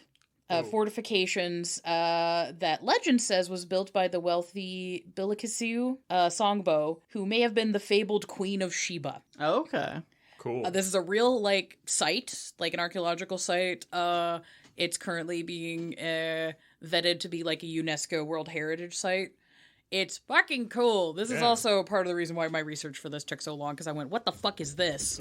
I've never heard of this. It's sick. Yeah. It's really fucking cool. The kindred population here stayed around for several centuries and basically shifted from these white European Toreador that showed up to being pretty much a completely localized population of Toreador that was doing culture and art and just kind of chilling in these fortifications until about the 1980s. So it's kind of like an artistic Wakanda. I don't have a better way to describe this. It's neat. I think it wouldn't be out of pocket that there are probably just pockets of Toreador in all sorts of various places in the world where they just went, oh, this is neat. Yeah. And then they just kind of integrated with the local culture. Yeah, I'd say it seems like the ones who are less like predatory about culture would just like kind of blend in. They're like, what you do in school? I'm going to do it too. Teach me that. And then they just become part of wherever that is instead of being like, oh, we run this now, by the way. Yeah. The clan overall doesn't seem to have a drive to run things and quote-unquote wield power. They just kind of amass it as by proxy of just... being hot. Being hot, yeah. Because people go... And, like, being into things like... I mean, like, yeah. Let's be real. Art, unfortunately, is not, like, a good thing to make a living on if you're a normal human being most of the time. But if you're a fucking vampire and you already have the wealth, you can make a lot of money getting into art. Yeah, well, it's like if you're doing a craft and people go, oh, that's cool. Here's money or food or trades or goods. If you do that just enough over time, you're just going to be like, oh, fuck, I have all the gold. Right. Shit. Well, it also makes me think, I can't remember the name, the kind of RTS series where you're trying to like grow your empire across the world. But I mean, you can always win with a war victory where you just control everything. You can win with culture. Your culture gets so large that you kind of just take over because everyone's into what you're doing. Or science. Dude, Civ. Oh, Civ Civ is fantastic. Civ, yeah. You can also get religious victories, which is always just like, huh. Yeah, I never scary. do that one, so I forget about it. Oh, yeah, there's ways to cheese Civ where you can... one of my favorite ways to cheese Civ is you can get a religious victory by stacking a bunch of benefits... Or, no, you can get a science victory by stacking a bunch of benefits where your religion gives science bonuses. It's wild. Huh. You can break the fuck out of Civs. Thanks, Civs Myers. But anyways, speaking of Civ, the Toreador apparently did not have a lot of luck with accessing Southeast Asia. Ooh. Did not go well. I don't think anybody did. No one really did. The Toreador, though, tried really hard. Yeah, there's a lot of cool shit going on. There's a lot of cool shit, and there's a lot of pretty things, and they're just like, I'm gonna go look at it. This seems neat. Kind of mirroring. They're doing the Eric Andre, the let me in! Let me in! Yeah, literally. So it mirrors a lot of the historical, like barricades that, like, Japan had and some, like, trade access things between the West and, like, China and shit like that. So kind of in mirroring that. Basically, a lot of Toreador that went out had interactions with the Kwai Jin over there, and they did not go well, and a lot of them do not return ever. So they just are like, I'm going to explore. Gone. Damn. No one knows what happened. Damn. We do have an account of the Toreador Jan van Houten. Of course. Who had stakes in the Dutch East India Company. And he was like, I'm going to use this company that has successfully created trade relations with people of the Southeast Asia persuasion so that I can get in and go look at the cool stuff. Smart move. Did not go well. He was trying to get into Japan, and he had to undergo a series of composure tests and humiliations to gain access. So the courts there were just also doing the Nosferatu thing of like, ha ha ha. What if we make this guy look like an asshole? So I like the idea of this Toreador that really wants to go look at the cool, like, gardens and architectures and, like, calligraphy paintings and, like, the silk weavings for the kimonos. He wants to be there. The first vampiric weeb. The first vampiric weeb. It basically had to go through, like, the extreme challenge game show Yes, most extreme challenge. Most extreme challenge to be able to go look at shit. It's very funny. Were you saying that they're coming back? Yeah, it's going to be on Amazon Prime, I think, but they have the original host back, the original Japanese host, Hell not yeah. the Spike TV Hell yes. revoicings. Yeah, Sorry. hell yeah. So there is a note I want to give because there's a section written about Christopher Columbus and cognitive dissonance. Oh. Not going to get super into it, but they had a quote that I thought was interesting given the struggles of that time period and the clan that we're dealing with. So if either of you want to read that. Sure, I'll go with it. When Toreador first start to slide, they almost always exhibit this cognitive dissonance. They justify their actions more than most kindred are wont to do. After all, we're closer to humans, and that's what humans do. That's from Anthony Sungbo from Toreador Revised. Yeah, his whole section of the Toreador Revised book is fucking fantastic, and I highly recommend you just read the whole section. But yeah, because it's cool to be like, oh, a black Toreador from Africa is giving his viewpoints on things from the clan. Neat. Yeah. It's cool as fuck. But yeah, so they have a section where they talk about like colonialism and slavery and just the various fuckeries that Europe is doing during this time period and the clan's overall thoughts on it. And a lot of it is just this kind of, well, it's what the humans are doing. So Like, I'm just trying to be with them. Yeah, so it's a lot of like justifications for fucked up things, even though they can recognize the fucked up things, and it doesn't excuse it. It is still morally bad. Right. But it doesn't seem that they are active. Well, some of them do get into doing the slavery thing, because, you know, you go low enough on the humanity train, you just go, well, people are art, and you're just like, no, what the fuck? Yeah. And we're also going to talk about a little bit of Inquisition fuckery, and I literally have to because there is a segment called 1492 and the Jews. So, Oh, no. Oh. Yeah. So we do have a section about blood libel in vampire literature if you want to go check out that episode. Yeah, that was with our Nosferatu month, That was, right? yeah. So it's come back again. Hi, everybody. Anti-Semitism sucks. But in the text, there is a conspiracy among the Toreador to push for the Inquisition to help root out other clans from the church, because some of them were like, hey, the church is making cool art and hiring us to do cool art. Why don't we just run the church? Shit, the Venture and mostly the Lasombra are already in the church. How do we get rid of the competition? Hey, Father, I have some confessions for you. And they did this initially starting in the 1200s when there was like really early Inquisition stuff. And apparently that went well for them. And then it got out of hand. I like the quotes there. Because that's kind of how they describe it. They're like, oh, yes, our gambit was wandering wonderfully. And then the 1400s happened and... Ooh. Just kind of got off its leash a little bit. Yeah. So, some of the Toreador say that because the Lasombra take over Spain in this time period, that is why the Inquisition specifically turns to purging of the Jews from Spain, using a combination of mortal anti-Semitism of the time and Lasombra having concerns about Kabbalic practices to hunt out vampires. So they're just like, yeah, the Lasombra went insane with power, and then we're just like, well, we're concerned about these people having true faith, and da-da-da-da-da, and that's why we're doing all these terrible, awful things. But it's not like the Toreador weren't doing that already, kinda. So it's a weird... It's like, well, I wasn't doing it. It was these guys. They are the bad ones. So, well, I was doing it to the vampires, but they got a hold of the idea and then they took it. Because they don't have the tact and grace that we do. Right. Yeah, it's like, that's kind of how it read. There's also another source that mentions that many of the Jews in Spain were Toreador, like Toreador embraced from this community because, you know, they were craftsmen and artisans and were doing cool stuff. And the Toreador went, that's neat. I'm going to sit here and do that. So a lot of Toreador that were in Spain at the time also fled with the pogroms and the purges during this time and left Spain. So terrible, nasty history stuff that happens, and handle responsibly in your games, please. Thank you. So that brings us to the Convention of Thorns, which the Toreador love to brag that the whole Camarilla, the whole Convention of Thorns was their planning and doing. It's not them entirely. It was a group effort, but... I mean... Thorns, Rose, come on. Yeah. It's practically in the name. Yep, I know. Well, it happened in the town of Thorns, which may have been a branding thing, honestly. There's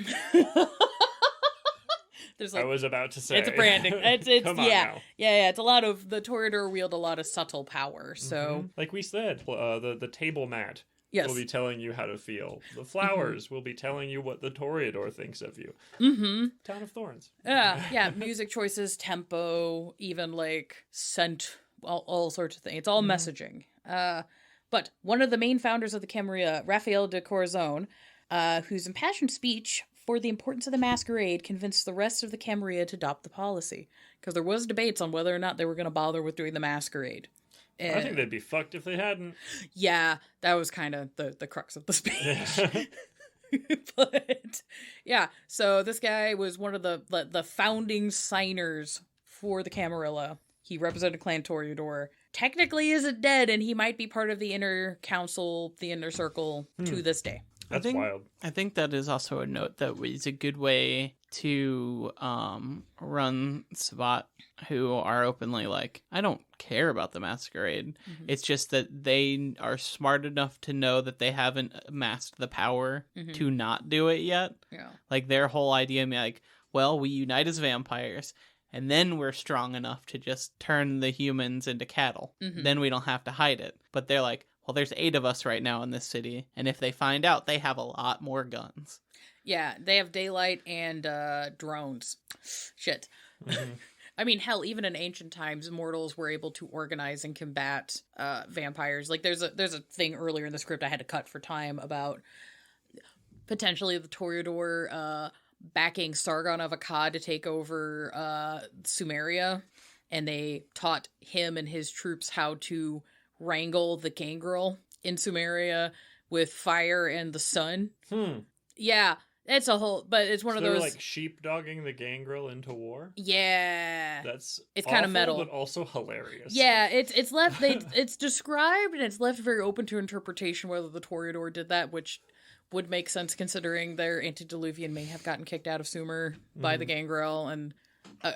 As a petty move later. Yeah, on. and Sumeria being the last like major civilized society that was ran by the gangrel essentially, and just being like, haha, we knocked them off the chessboard. Right. But yeah, anyways, I love that I cut it for time and then I still talked about it. Bam! That's how these go. Yeah. The Toreador is not known for fighting and seems to have split on how it feels about several conflicts and social movements, and this is just kind of how they are all the time from basically the Renaissance on. They don't really tend to get involved in fights specifically as a clan, and it'll be kind of a split thing. I do mention that in the text, many Toreador during the American Revolution remained loyal to Britain and fought on that side and became redcoats. And then when we won, they're just like, fuck, and went back to Britain or went up to Canada. Right. You know. I could totally see a lot of them being like, and I've never worn red in my life. That's such a gauche color. Right. I would never. I'm more of a spring. Yes, many Toreador fled or died in France during the French Revolution, and there are many Toreador who fought for the South during the American Civil War because they were part of the gentried plantation class. Kind of a, I'm drawing a blank now. I feel like a dummy. The big Anne Rice novel. Interview? Interview. A lot of them are like start as like more gentried Southern vamps in that story where they're just like, well, I want to keep what I have, so here I am. Yes. So it's a lot of that. And you do get some Toreador who are on the opposite sides that will be invested in counterculture, but that tends to not, in the past especially, not be as common, and it gets more common as like we get into the modern era. Yeah. So, yeah, there's a lot of Toreador who are just the bad guys in every conflict because they're like, well, this is where all the money and the art and all the culture is, so I'm here. And then they're just like, oh, I guess I'm just the baddie now. I'm just going to keep doing this. Yeah. So that's kind of unfortunate. Womp womp. The Industrial Revolution and going on in time seems to have locked much of the clan into the cycle of having a lot of wealth and power and playing a lot of their own internal political games, but not really wielding anything in any kind of serious way. So they have things, and then they just kind of are perceived to not be doing anything with it. Right. Which annoys the shit out of everyone else. The 20th century is seen as a particularly exciting time for the clan to invest and interact with humanity. with the vast amount of art, subgenres, and tools becoming available in such a short time frame, which, if you really think about it, is fucking bananas. Mm-hmm. Yeah. Like, over the course of the 20th century, of just going from, like, crystal cathode radios to the internet. Yeah. Like, that's fucking wild, the amount of shifting we have done in such a tiny amount of time. Holy shit. Or even just a newspaper. Yeah. Your daily newspaper, too. Mm-hmm. You can have every newspaper written in the world at your fingertips at any moment. Mm-hmm. It's crazy. So, yeah, there's just this could be said that why over the past 100 years the Toreador haven't particularly done terribly much as a clan, because they're just so like, oh fuck, I'm spoiled for choice. I got all these things. And then they turn around and go, fuck, they made a new thing. And I start learning this, and then they're just like, fuck, I gotta learn it again. I can't handle it. There's either no pants, then pants, and then the pants are white, and then they're skinny, and then they're white again. What the fuck am I doing? Yeah, it's interesting because I could see that being like an exciting and good time for them, but I can also just see it being like insanely overwhelming for them. Yeah. I can definitely see. I mean, we've already said Toreador is clan ADHD. Mm-hmm. And so then, like, you know, when you give an ADHD kid, like, all the hobbies, maybe it's a bit of a problem. Maybe it's good for them that the Camarilla outlawed phones. It's just nothing gets done because all of Clan Toreador is just stuck scrolling on TikTok. Like, god damn. Yeah, they don't need that Black Mirror. Fuck. Yeah, so that might also explain why there are some Toreador that just, like, essentially are overstimulated and they just violently reject that. Because, like, even just doing art stuff with normal folks, the amount of people that just vigorously and will vehemently talk your ear off about how much, like, they don't like modern art because it's not art. And I have to go, do you mean actually modern art, or do you mean postmodernism? What are you talking about? Do you mean both? Then say both. They're different things. They have different ideologies. They have different techniques. They're fucking different. No. Anyways. To be fair, we did a really bad job naming art. We should probably have never named a movement that would last as a existing style forever as modern. It kind of gives an implication that that's what's being done right now. You're not and wrong. Same with postmodern is also now like, it's whatever the new thing is. It's postmodern. Well, it's annoying because the people who came up with calling it modernist were these fucking overly intellectual dickheads in the 30s. They're like, we're creating the new modern era, and some, like, 30s into the early Edwardian, but, you know, they are like, we're part of the modernist movement. And they shot themselves in the foot immediately, as everyone was wont to do during World War I and II. Everybody just constantly shooting themselves in the foot. Anywho. So, continuing on. So, there are notes of some Toreador taking part in the civil rights movement, seeing freedom of speech as a vital part of creation. So, yeah, you could definitely have cases for Toreador being involved in various censorship and art movements. I want to know the Toreador that is backing the photographer that did Piss Christ, whoever that one is. Yes. Keep going. Didn't the Catholic Church end up backing that guy up when people got mad at him? I'm pretty sure. I don't remember. I wouldn't be surprised if certain branches did, because there are. I'm pretty sure, like the Pope, like the actual, like John Paul. I can't remember. I don't know my popes. I don't. But it was the Pope at the time, because the backlash was insane. Bananas. And even the church was like, no, he's making a statement about how, like, some of you are being bad Christians. Not saying that Christianity is bad. You're not understanding. He's cool. And he got, like, the Catholic pardon, I guess you could call it. The Catholic pardon? Yeah. Where they had to pull him in and be like, no. Like, we have to publicly give this guy the okay, otherwise he's going to get stabbed. Because people were trying to stab him and shoot him. Might also get stabbed anyways. Yeah, but I don't remember offhand. We'd have to research on that. We might talk about it later in a special episode. Who knows? Piss Christ episode. Oh, God. This podcast is getting out of hand. So, there are also notes of some Toreador investing in eco-friendly tech and pollution cleanup to help preserve architecture and nature. Though most of the clan enjoy their creature comforts too much to really push on these efforts. Oh, like I said. Yeah. So it's one of those, like, there's parts of the clan that go, hey guys, the smog is ruining our view of the skyline. Can we get that taken care of, Can please? we? I figured out the mortals have figured out a way to clean that up. if you just go throw some money at this, we can solve the problem. And they're just like, but I'm comfy. And they're like, we'll throw a gala. Okay, fine, I'll show up. I can put on the dress. Yes. So it's just one of those like, fucking Christ. Yeah, so they're Nepo babies. Yeah. We have to trick them into doing charitable acts. Like, they will do it, and there's some in the clan that do want to do, like, positive things for society, but I feel like they're just constantly being undercut by the Nepo babies.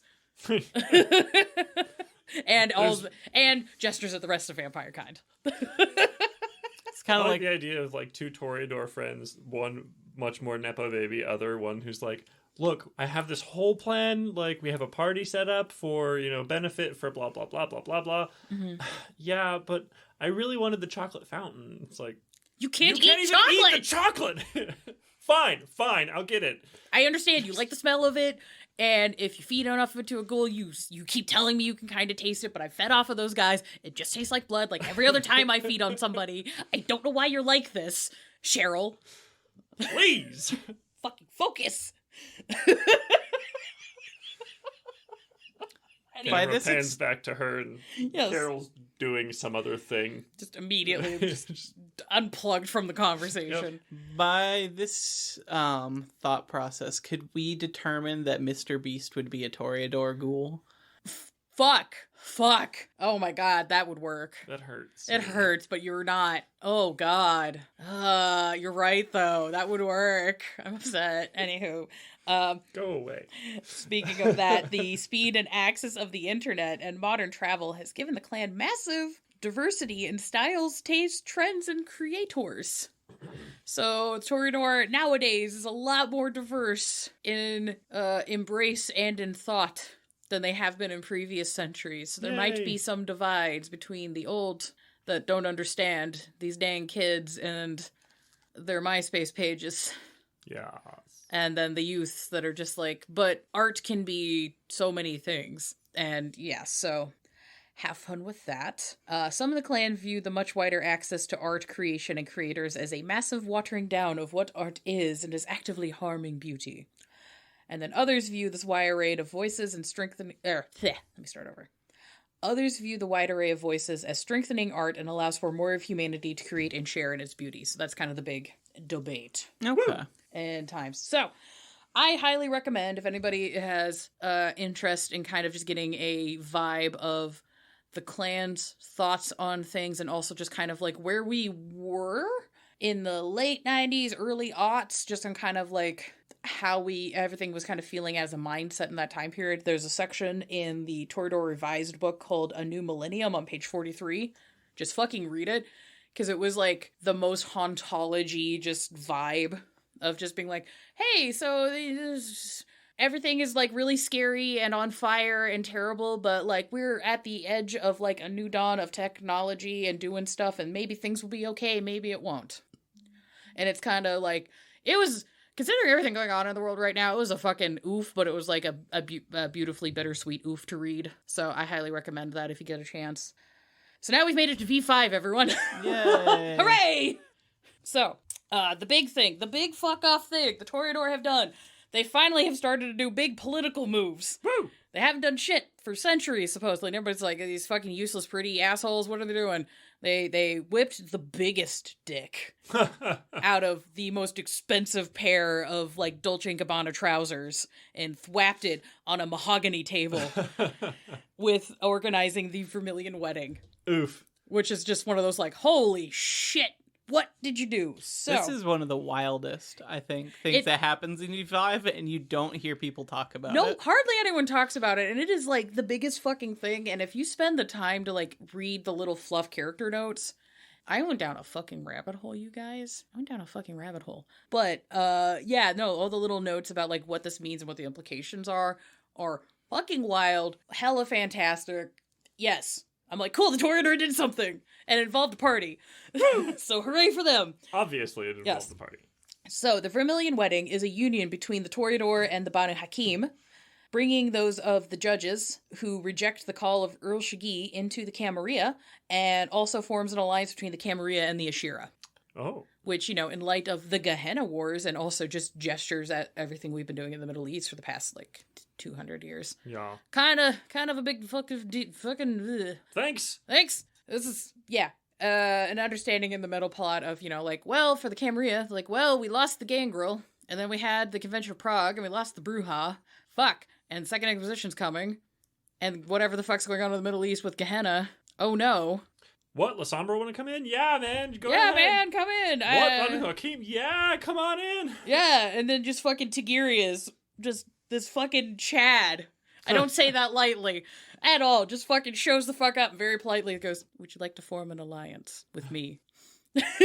Like, quite literally. And it's, you can read about that. I will get to that in a bit. But yeah, so with the Vermilion Wedding, the ceremony is said to have been held at this massively lavish multi-night event in Tehran.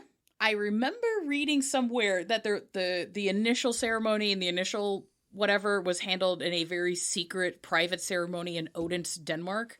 I cannot find where the fuck I had read that. So it was more they had like a private actual ceremony, Yeah. and then the actual Vermilion Wedding was more of like a coming out for the couple. Yeah, it was a big public event that was like noted down by the Justicars. Here's my thing with the Odense. I remember this being around like the Odense pack. I did a bunch of Control F searching in the books and I couldn't find it, but it was also like super late at night when I was doing this and just the brain wasn't braining. But I swear to God I read this. So if they did the secret ceremony and were already in a union, that would make sense because when they do the ceremony in Tehran with like the really ostentatious like thing, it's already described that Victoria Ash and Tigirius are already like acting like they're in love with each other, and the Camarilla like to like tote that up as like, this is a union of the body, mind, and soul. Look at them, like they already deeply care for each other. It's going to be a union between like beauty and civility, and this is like perfect. But it also could just be a bunch of Camarilla propaganda, right? So it's fucking interesting, and it's a lot of just like free plot hooks that you guys can just take and run with in the games. And just things that people can chit chat about in the games, and it's crazy. So the notes do indicate. Yeah, hold on. Yeah, I'm just about to repeat what I just said. I apologize. Moving on. So the crux of the Vermilion Wedding is the ceremony known as a blood wedding. For those who don't know in the class, a blood wedding is a mutual blood bond between two kindred that is done along with a ceremony. That's the official way a blood wedding is done, but you can have there are people that just will colloquially refer to a mutual blood bond as a blood wedding, but this is what it officially is. Now, ceremony like a marriage ceremony, or or ceremony like a blood magic ceremony? It can be done with blood magic if you so choose. More often than not, it's described to be like an actual wedding. Okay. Blood marriages were from like a bygone era because back in the day they were used to like seal treaties, much like marriages were done in like civilian nobility things where they're like, your son and my daughter will reunite in holy matrimony under God and will share each other's military and lands and wealth. Right. So it's like that, but then the vampires are like, we're going to do this, but I also want you guys to not kill each other. So if you're mutually bloodbound to each other, you won't do that. Right. I imagine it's kind of like a you may now drink the bride kind of ceremony where Like, they outline what's literally. happening and then... Yeah, there is a note where Victoria Ash describes her and her other Camarilla compadres being bored and forcing neonates to do blood weddings just for entertainment. Oh. Wow. So she finds her now being kind of politically pushed into blood bonding with Tigirius to be like, this feels a little climactic. She's a little like, Well, at least she can recognize yeah, that, she's like, I was kind of a shit. Whoops. but yeah, it's also the power levels is crazy because I checked. So Victoria Ash is technically 8th gen. Tigirius is 5th. Oh. So it's one of those like, whoo, buddy. Whoo, shit. And in the terms of meta plot, Tigirius is also slated to potentially be the Justicar for the Banu Hakim. It's technically not official in the text, but if you want to make that in your game, it's like there. It makes sense. Yeah, and yeah, the ceremony is described as having a mishmush of old courtly practices for marriage from like France and European practices and old marriage practices from like the Middle East and Islam, and they kind of do this really kind of cute like cultural blending of the two. Aww. And I'm like, that sounds cool. And it just makes me think of those wedding videos I've seen where it's been like the Scottish Punjabi weddings where they have like the drums and the bagpipes all chilling together. And I'm just like, ah, that's super fun. I had some family that married into a Indian family, and so they did like a double wedding. Oh, hell yeah. Where they did like a more flannel American kind of wedding, and then they did like a lunch, and then they did the very big Indian wedding afterwards. Yeah. So it's like an all day thing, but it was cool. Hell yeah. Honestly, Indian wedding though, Middle Eastern wedding. Wild. Every time I've seen it, I'm just like, the party looks cool as fuck. Yeah. Honestly, like, I was like, this is way better than American wedding receptions. Like, holy shit. Like, the music slaps, and the food looks good, and everybody's having a good hell yeah. This is a vibe. Anyways, so if you want more official details, go to the Camarilla book, pages 91 and 92. There's a lot of really good info in the Camarilla book, and I'm tired of people, like, chucking that and the Anarch book aside. Because I'm like, guys, there's a lot of really good shit in there. Fucking use the goddamn... Anyways. Read! So, major leaders, NPCs within the clans. So, for the Toreador, they have Justicar, Diana, Idanza, sorry. This is a name I've read several times and never said aloud. Fair. So, she is described as the bane of Clan Gangrel. Because of that, I went, why? I control F'd so many books. Nothing. Couldn't find anything specific, but it did lead me down a different rabbit hole. Oh, no. Strap in. This does tie into the blood wedding that we just talked about, the Vermilion wedding. So, in Beckett's Jihad Diary, there is a transcription of a meeting between Jan Pieterzoon, Ian Carfax, Fatima Al-Fakadi, and Tigurius.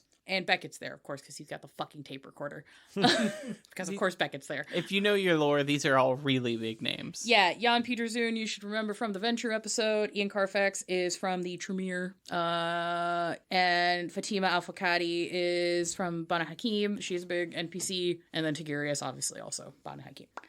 Tigurius, during this meeting, choose the fuck out of Ian Carfax and the Tremere for their whole, like, doing a curse on them thing, which is, like, it's such a, just like a girl. Girl the tea. Like, the first time I read it, I had to set the book down. I was just like, girl, what? This fucking sass master. Holy shit. Yeah, so he chews the fuck out of the Tremere and then proposes having the Banu Hakim join the Camarilla, and this meeting happens sometime between 1998 and 2005. That's kind of when Beckett's is floating around. So, that is an interesting thing. I do want to have the small note of, within the texts, fucking my brain. I am so tired. I'm so sorry. But yeah, so Ian Danza, the Justicar, is noted as not being favorable to Anarchs before Prague, but she is sending agents to form alliances with the Anarch Free States, and is also seeking out the La Sombra anti-tribu in the Caribbean in Beckett's Jihad, so before 2005. So she, as the acting Toreador Justicar, is moving some pieces around. Yeah. Just doing some little sneaky things. Might be leading up to some of this V5 plot. Yeah, which those who remember from the La Sombra episode, La Sombra anti-tribu are the ones that are like chill with the Camarilla because they have that code of honor thing. Right. So might have been throwing out some seeds, seeing what sticks. And it is also noted that this Justicar is also known as a Jocastian. I like it. Yeah, Jocastian. Which comes from the name of the mother of Oedipus, Jocasta. That is the historical context of this name. Jocastians are a small nodist cult that seek to find true vampiric history. They act in opposition to another group of nodists that also seek to find secret vampiric history. One of the members of the Jocastians is the one who published the famous copy of the Book of Nod that we all have access to as players. That was put together by Aristotle de Laurent, the adoptive sire of Beckett. Huh. So not the original sire, but the guy who raised him. The guy that just like picked him up by the scruff of the neck, went, "You, I like you." The Malkavian who picked up the gangrel and went, "You're cool. Let's go read. Let's go read. I like books. You like books? Let's go inside." So, this came up because Aristotle, in the Beckett's Jihad Diary, sends a very angry note about how fucking Idanza had come to one of his libraries and was asking to research some books, along with a gentleman from the Banu Hakim known as Marsus ibn Sharbel, who is a sorcerer from the Banu Hakim. So Ian Danza and Marcyrus go to Aristotle like, hey, we're doing some research. Can we look through your library? And he's like, yeah, come on in. I will be a good host. And Ian Danza raided the library and took some shit and left notes and just kind of fucked up his library. And Aristotle just wrote a very angry note about it. Which I'm like, okay, so the Justicar pre-2005 for the Toreador is dicking around with powerful sorcerers from the Banu Hakim and is like stealing text and moving pieces around. And the leader of the Banu Hakim, like the chill ones at least, Tigurius, is like, hey, by the way, we would like to seek an alliance with the Camarilla. And then, magically, to seal this alliance, the Banu Hakim and the Toreador are joining up. That's weird. It's strange how that all just lined the fuck up. Weird. Week-long plots. This Week-long couldn't plots. have been a Toreador thing. No. Only planned like a week or a month at a time. Come on. Right. I'm Decades. just like, they're not doing like weird little chess moves and just No way. all sorts of shit. But yeah, just fucking going down that rabbit hole of being like, what? So the Justicar of the Toreador is part of this Nodus cult that works against the cult that Beckett is part of. And they're working against each other to get secret knowledge of the antediluvians. It's crazy. And this was not mentioned just flat out in the V5 books. I had to put some pieces together from the old books to figure the shit the fuck out. And it's not on the wiki. There is nothing on the wiki. I'm mad. At this rate, I'm gonna have to make a profile on the White Wolf wiki to edit this shit in, because goddamn it, you guys, I did this with the power of Control F. And then we can quote our own podcast. We can quote our own podcast! Yes. So, that was the Justicar. We have Carmelita Nielsen. She is an archaeologist with a focus in finding and recording vampiric history. She is surprisingly pleasant and is also like Brazilian Irish. So, representation. Woo. Oh, yeah. Hell yeah. She has a series of archives known as Nielsen libraries, because the Cambria is like, we don't like phones, we don't like the internet, you can't publish things in PDFs. And she's like, fuck. Fine, I guess I'll just make libraries then, you assholes. So she makes like kindred libraries for... Yeah, for kindred to have like their secret knowledge and... That's cool. And just trying to like preserve history. And apparently a lot of elders that are like, hey, so I'm feeling this thing that's making me want to go east. What the fuck? And she's like, here's some books. Just read up on it. Just read it. Just read it. Yeah, so... That could be like almost a lore sheet, just having access to It is literally on the one. lore sheet. Oh, is it? It is. Okay. Yeah. Yes, Carmelita Nielsen has her own lore sheet where you can gain access to knowledge, secrets, libraries, and become a guard of a Methuselah. Oh. That's the 5 dot. One of the libraries just has a Methuselah in it, and now you're in charge. Do you really want that? That's a really That expensive job. responsibility? Yeah. Yeah, I mean... You have to pay that much to get that job? That's like when my friend was about to do training with this plumbing company. And they're like, we'll pay for your school for the next 3 years. We'll train you, all this. And said, and all you have to do is buy a $200,000 work truck up front. Yep. So, I mean, some people, like, there are people like me that like having the plot hurt them. So, if you're into that, if you want to have a whole Indiana Jones and the Last Crusader, like, vampire game, this lore sheet's great for that. If you want to actually read stuff from this character, she is the one interviewing the old Toreador in the clan book Revised to get all of the ancient history. And she has notes that she's writing to one of her friends where she's just like, God, this lady is not picking up on, like, modern times and is kind of, like, just kind of a bitch. She's kind of racist, guys. Like, I don't know how I'm supposed to take... I agreed to take her to Paris, and I'm like, I can't. Because she doesn't speak modern French. And she's probably gonna... And in my brain, if I was Carmelita, she's like, yeah, and if anybody has more melanin than me, she's gonna shit a brick. Because she can't handle that a Moor might come and say hi to her. Like, that kind of shit. Hilarious. So if you want to make fun of, like, dumb ancient racism, this is a good... Woo! I was like, this is bad. Yeah, it is. These people should look silly and dumb, because they are. Anyways, Carmelita Nielsen, cool as fuck. There's also Helena. She goes by Portia sometimes. She is an ancient Methuselah from, Greece. She is a 4th gen. Now. Today, tonight. She has a long-standing feud with the Bruja Methuselah Menelae. Going back to her betrayal of Carthage. That's some old That is some old fucking tea. It's old tea, but it's powerful tea. She's supposedly active in and around the Chicago area and is somehow avoiding the beckoning. I wonder how she did that. Yeah, I wonder. Moving on, we have Victoria Ash. We're not moving on. She has another. She has a bit of a reputation too, because I specifically said 4th gen now. Yes. Because she hasn't always been 4th gen. No, she was 5th. Yeah. Yeah. And somebody ate. She had a snack. Yeah, there's a really spooky section of Beckett's Jihad Diary where Beckett runs into her and she eats part of him. What? What? She eats part of Beckett.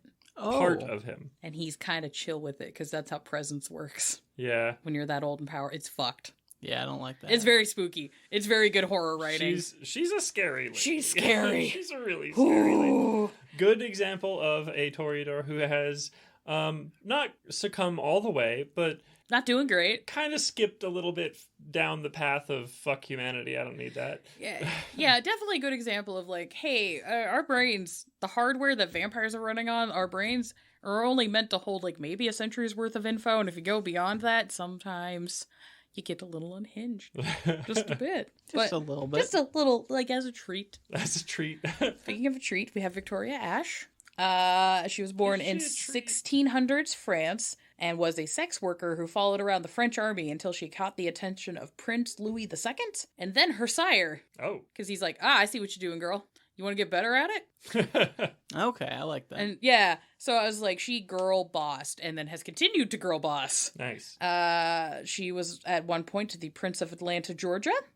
She is currently blood married to Tigurius as part of the union between the Camarilla and the Ashira.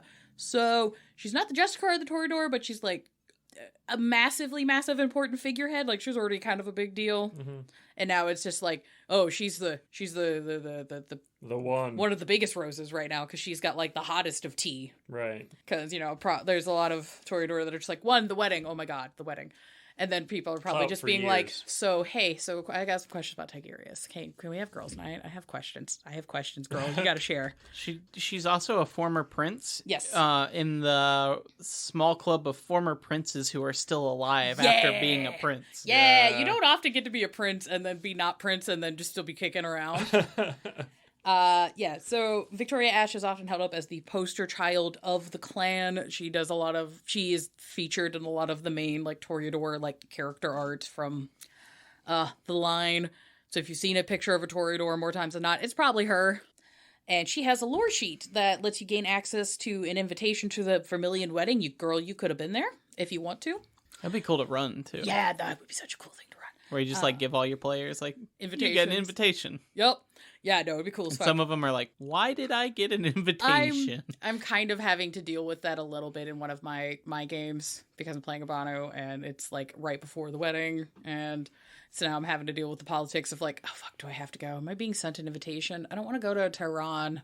I just like the idea of like someone who's like a gangrel or like a Malkavian or like a Bruja, someone who's like completely uninvolved and they get a wedding and they're like, is this a trap? Or are they just like letting us know? Yeah, right. Like, is this a flex or are they genuinely? Yeah, and I'm also just being like, do I have to have a +1? Oh God, who's my +1? Oh God, because that becomes a whole other political game of like, who's my +1? Fuck. It's a whole thing. But yeah, so with the Victoria Ash lore sheet, you could have access to Vermilion Wedding, you could get social buffs, and you could also have her as a Maula. That's a cool Maula. That's cool. Yeah. There's also Nellie G of LA by Night, who does an exemplary job of, if you want to watch a live play and see a Toreador that actually can play the political game well. Mm-hmm. She does a great job. Oh, yeah. Hell the fuck yeah. Lore sheets. There's only one clan-specific lore sheet I had found, which was Descendant of Helena. This will give you bonuses to craft, influence, and even become a manager of the world's infamous succubus club in Chicago. Damn. Yeah. So there's some cool shit in there. There's not a lot of, there's literally just the one Toreador specific lore sheet, but there are a lot of lore sheets that involve Toreador, or there are arts and crafts related lore sheets, like Kindred, Iconography. There's ones for like social media, if you want to be a vampire doing things on the internet and get bonuses for it. Yeah. Like social influencer. So there's tons of shit you can look into, but that's where we're at. So final thoughts. Holy shit. That was a lot. Holy shit. Sorry guys, this episode took me 16 hours of reading and research and editing to parse it down into this nugget that I gave you. There was so much other shit. that I was just like, this is really cool, this is fascinating, but do I really need this for the timeline? This is like every clan deep dive, though, where it's like, we have at least 5 topics we touch, and then we're like, well, but that could be an episode. Moving on. Yeah. Because, like, oh, God. we could definitely do Vermilion Wedding. We barely even touched on the Toreador Bruja War. Yeah, I was kind of trying to leave the Carthage thing to the Bruja episode, because that's just such a pivotal thing. Thing. Sad about it. We are sad about it, bitch. I definitely want to do You fucked up. I definitely want to do a first Inquisition episode. Yeah. Once we get past the corn tub. And I'm wrapping up, getting ready to do W5 episode. Maybe after that I can jump back to that. And, blood sigils. Guys, I'm spinning so many plates. Much like a Toreador, I'm spinning so many plates. I feel like I got the experience and I just need to lay down. You probably should just lay down for a little bit. Should. So while I'm go laying home and take a down, nap. while I'm laying down, guys, what are your thoughts on the clan while I'm laying down? Toreador's been weird for me because for a while I was like, that's kind of boring. It's very much like, okay, I can play Lestat, neat. But then over the past, I don't know, 4 or 5 years, I've been thinking like, yeah, they're kind of cooler. And then I was playing Can and I'm like, oh, I get it. It clicked. I get it. And then now we're doing this and I'm like, no, that all makes sense. I like it. It falls in line correctly. It feels good. So they're a lot more interesting and deep than they are when you just look at them, which part of me feels like is on purpose with the clan. Yeah.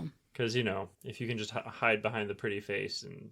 Yeah, that's like one of the notes with Carmelita Nielsen I like, is like she's actively trying to be like, no, the Toreador are more than just being hot. Yeah. I work really hard to be a scholar. I pack bonded with this NPC because I was like, girl, brain cell, we're sharing it. Same. Fucking same. I think that also makes sense, though, because we're coming out of a time period where, like we said, the increase in technology is splitting their focus in so many ways that I could see a couple of them being like, no, like, we have to remember what we used to do. But they're like, yeah, but there's this app where you can get free things to upcycle into art that I found. And so I'm spending my night going to go pick up like half an old bicycle and... The amount of Toreador on Depop. Yeah. Jesus Christ. Yeah, and then just, the existential dread of being a creator and consumer of art and beauty on the internet. Just I'm glad I don't have to deal with that.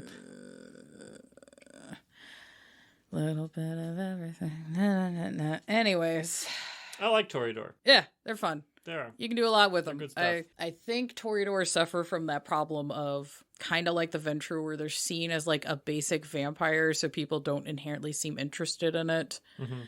But there's also a lot of room to play with, so you're spoiled for choice. People are just like, I don't know what to do. I don't fuck. So they just don't. And I'm like, but you can just go ham. Yeah, I think one thing that got me more into Ventrue that I think could also help with Toreador with Ventrue is like, so what's the one thing they care about that's not like money or power directly? And I think you kind of do the same thing. And like, what's the one thing that they care about that's not about like social clout? Like, what is their art? What do they find beautiful? Yeah, who are their special people, like we talked about last episode? Are they the scheming type, or are they the more genuine, like, I just want to create and enjoy creation and build culture around that? Or they're like, I'm building culture so that I can steal power from that gangrel over there. Yeah, and a big thing with Toreador I've noticed, they go through cycles, almost like, plants go through them, like seed to grow, to bloom, to die. So Toreador also seem to do that a lot. So, making a character that's like, okay, cool, I've been through a slump, but I have found a new thing. Or they've like, kind of gone too far in the paint on like their humanity spiral, and now they're just like, oh fuck, well, I found this like coffee shop person I like, and maybe now I can be like, oh shit, I've been a bastard man, hold on, I gotta they won't hang out back with me if they find out that I skin people. Yeah, no, I gotta stop. That's very not cash money of me. Right. So, yay. Yeah, I think that having playing if you are interested in playing a story that is very like you are tied to your humanity, and regardless of which direction you go, and like you want to have that like emotional side of it, Toreador's probably Hell yeah. a real good bet. Yeah, if you want the emotional damage. Because, you know, they actually feel things, unlike other vampires. It's like, Carl, that kills people. Looking at you, Lasombra. I own I'm still upset that I'm like, that's the clan that would go out of their way to choose me, and I'm upset. I don't like it. But I understand. I'm like, I get it. Good stuff. I would just get picked up by a Toreador by mistake. Well, Lasombra would be pissed about it. Like, Yeah, God damn it, I was working on that with one. her for 10 years. I've been working on this project, and then you just showed up and just went, that one's Rubenesque. And that was it. That was the only thought in your head. It was like, see, I'm going back through this pre-Raphaelite phase, and like, this one like ticked a lot of boxes for me, so I just kind of went for it. That's another thing that I actually think that we touched on a little bit more than I realized with Toreador is their like fleetiness of like, I'm really into this thing. I don't care. Mm-hmm. And what does that mean? Yeah. Yeah. Yeah. Because that should be horrifying of just like, even having a Toreador as an NPC that was like, hey, I'm really into this, and then they just don't care, and then the player is the Toreador childer that's just like, but I was the favorite. Fuck. How do I do things? I don't know how to file taxes. Right. Yeah. How do I live? What? Help.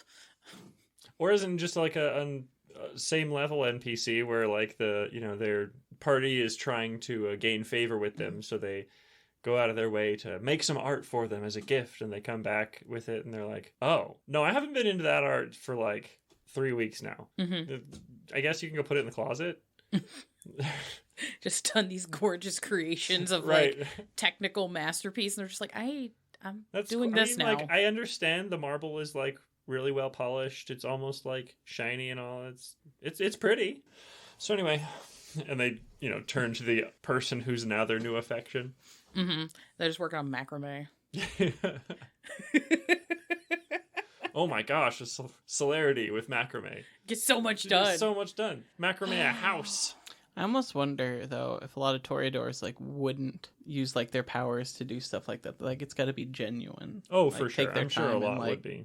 And it's like, did you use your powers on that? If you have forever, why not? It's like, look, you cheated on your performance by using presents. It wasn't genuine. That wasn't a real crowd reaction. You fucking cheated, you goddamn poser, you piece of shit. I could definitely see that being kind of like a... Oh, yeah. Like you passed that role, but you felt something, you're like, oh, that fucker. That son of a bitch. You're not actually good at playing music. You made me feel my feelings instead of making me feel my feelings. You fucking bitch. You dick. I've got a feud with you now. Whereas if it was a non-Toreador, they'd be like, they have to. That's what they have to do. I understand. I love Petty Hunter so much. Petty Hunter's a great mode. Okay, I think we need to try a new escape. So, thank you, Paralyze. Yeah, thank you. You did our song. It did. They are on Bandcamp. They do cool things. Speaking of supporting the arts. Yeah. Get up there. Give them some dollars. Buy their songs. Yes, do the things. We are trying to do things kind of on Twitter. _bodies. We also have a Blue Sky now. Yeah, at Blank Bodies. Yes. Blue Sky, whatever the fuck. Just literally just search Blank Bodies, we show up. Yeah, we're the first result. There's also Instagram, which Skipper has been taking over. Kind of. I mean, he posts probably still more than I do, but I've posted some stuff. Yeah. Bet you can't guess what I posted. But it's Blank Bodies Pod. Tumblr, Blank Bodies Pod. We're not good at being Tumblr girls. Yeah, it's mostly the Twitter and the Instagram, I would say, are our big ones. We're trying to get into Blue Sky, but I feel like Blue Sky is still enough in its infancy that, like... It's rolling. There's not a lot of people on there yet. Yeah, we're trying. We also have a TikTok, Blank Bodies Podcast. I have been posting... I have a story time on there about the Corn Tub Saga. There will be updates as we get closer to fruition and whatnot. And if you have any questions about game plot lore, feel free to @ us there and we will try to respond. Okay. The tub has been ordered. The tub has been ordered. I ordered the tub. I ordered some staging equipment.